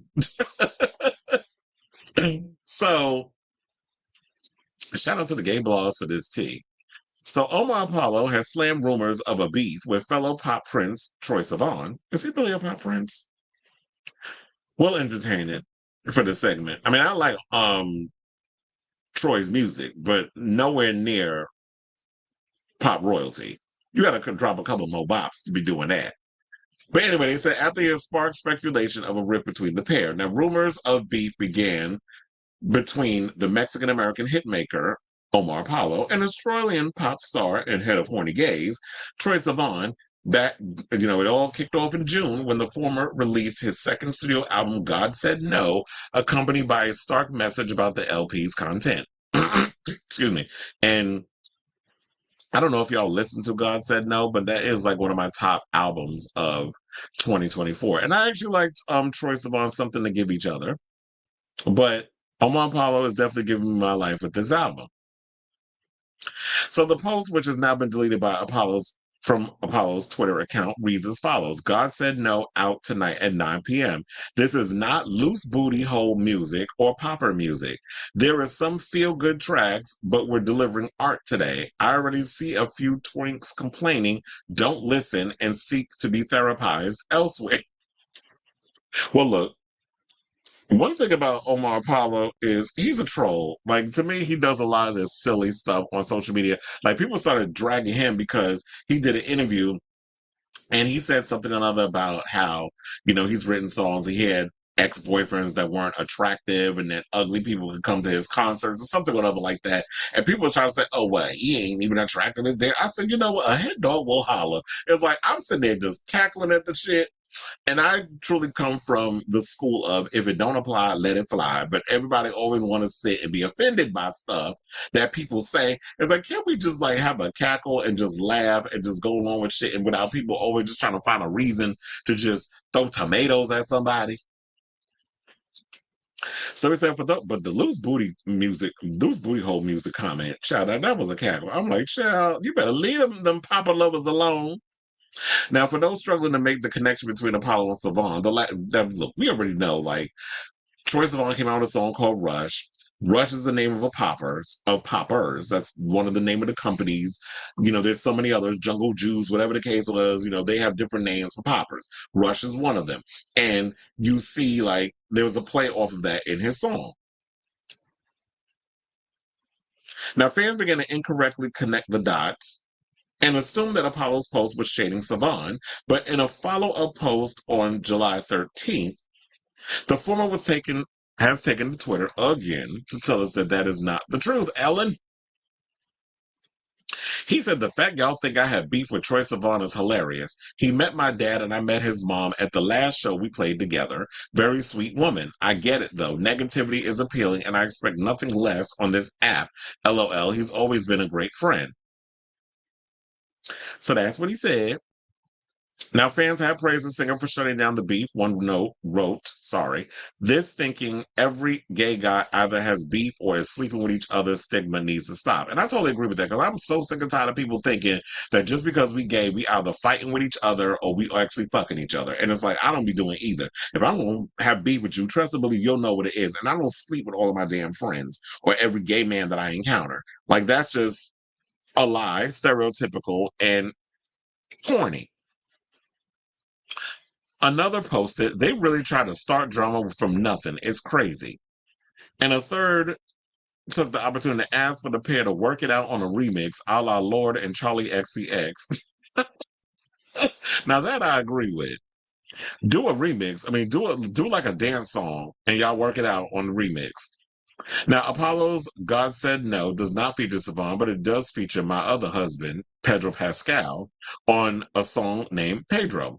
And he went and said in an interview with GQ, Pedro Pascal said, Omar's a very good friend of mine. I love his music. He's also, like me, someone who grew up bilingual. I love being a friend in each other's journeys and uplifting whatever I can creatively supporting whatever creative experience that he's having as a friend, as an artist, as a Latino, as a Spanish speaker. It just means a lot to me. And I should also point out this by saying that, you know what? Apollo has a song by the name of Tamagotchi that's off his album, Ivory, that came out in 2022. And it has preceded Sivan's Rush single release and music video from July 2023, which is even more explicitly about the experience of using poppers. However, Apollo was clearly being silly by sharing his ex post right after dismissing any drama with Sivan, clearly just to get fans riled up. So that's what I feel like, excuse me, that this is. But then there was some people that was posting in some of the tweets in regards of like the confusion or stuff. But look, he cleared it up because someone said, don't be dense just because you don't see it doesn't mean people aren't saying ish. Troye fans saw Omar's post, saw Omar's post and assumed it was about Troye. And so, yeah, I mean, look, here's the thing. At the end of the day, I like Troye Sivan's music. I like Omar Apollo's music. I'm glad there's no beef between the two. And I really do think y'all should follow up with that fan that said, we need a collab from y'all too. Because that would be iconic. And y'all can make out with each other on camera. Shit, I'd do it. Not Troye, but, Omar's more or less up my alley. But anyway, so what do y'all think of this story? Do y'all think this is just a much ado about nothing? I'm just glad that they cleared this up. I'm glad there's no beef between them because the last thing we need right now is a gay East Coast, West Coast beef between some pop acts. So I like the both of them. I like both their music. I like their album. I'm looking forward to working this damn sweat tour when it happens in September. So let me know what y'all think of this show. I mean, this comment. Well, the show, you can. And let me know what you think of this story in the comments down below. Okay, so we have, speaking of comments, my question is, people are getting that Omar is pick-me gay, stating he prefers monogamous over one-night stands and poly or open relationships. That ugly boyfriend applicant. Oh, you saw you saw that comment too? The ugly boyfriend's comment? He said it seems to think it's pointing the not like the other gays or pick-me gay vibes. Well, I don't know if I necessarily get pick-me gay vibes from him. Maybe I haven't really been paying attention to Omar Apollo on a personal level, but I don't know. I didn't really get that and stuff. I just thought like, he was just doing a lot of interviews and he was being silly. Now I don't know if he necessarily is the monogamy boyfriend type. I don't know. Maybe I need to listen to his music a little further or read a lot more interviews with him where he's saying that. But if you prefer monogamy over one night stands, that's your prerogative. As long as you ain't judging those who are into, polyamorous relationships or into one night stands, or the fact that some people just don't want to be in a relationship at all, that they love being by themselves or they just love the comfort of their friends. And just, if I need to get off, I'll just go and open up Grindr or just go out to the club or do whatever, or Scruff or whatever your app of choice is, and you want to hook up, then you go ahead and do that. No tea, no judgment, no shade. So if that's what you want to do, and if that's what other people want to do, then that's great. But if you out here judging people over it, then yeah, we're gonna have a problem. Because I don't like when people do that. He said out of it to me. Like, meaning whether he on them drugs. I hope not. He do seem, no, I'm not gonna go there. I was gonna say he look like he on the spectrum. But I like Omar Apollo. Just stick to the music. Just stick to making your music. Just stick to the rivers and the lakes that you used to. If you're not funny, whatever the case is, don't start doing it, because a lot of people just going to take what you say the wrong way, unfortunately. So I will say this: we are at the end of our show. If y'all unless you have any more questions, comments, or concerns, please don't be shy and hit that like button, that subscribe button, and the notification button, so that we know when we go live with a brand new episode of Chris Avalon Unfiltered. Oh, we do have another comment. It said Frank Ocean. I don't know why the hell why the hell would you get with it? I don't like Frank Ocean. Frank Ocean bores me. I don't know how you could be in a relationship with somebody that damn boring. But if you like it, I love it. So yeah. Any final questions, comments, or concerns? Otherwise, I am logging off. I'll most likely do a show tomorrow. I don't think I'll be doing a show on Wednesday because what is it? I have a show on Wednesday that I'll be doing. And I think I don't know, I can't remember who it is. It might be Blink-182 or it might be Green Day. I think it's Green Day that I'm doing their show on Wednesday. They're doing an arena tour. I mean, not arena. They're doing a stadium, child. So I'm gonna be out in that heat. So anyway, um, yeah, we'll come on and do a show tomorrow because I'm not gonna be able to do one Wednesday because I gotta be there early, child. Like I gotta be there at like 3:00. So, well, before 3. So yeah, thank you all for watching. If y'all can, send me a little pointada in that Cash app. If not, it's perfectly fine. I still love you the same, but what I'm going to ask you to do that's not going to cost you a coin is hit that like button, that subscribe button, and the notification bell so that way you know when we go live with a brand new episode of Chris Avalon Unfiltered. So yeah, hopefully there will be some tea that's come out that we can have enough stuff to talk about tomorrow. But I don't know, it feels like it's been a slow news day. But anyway, love you all for watching. And thank you for those of you who were in the comments. Until next time, ciao, darling.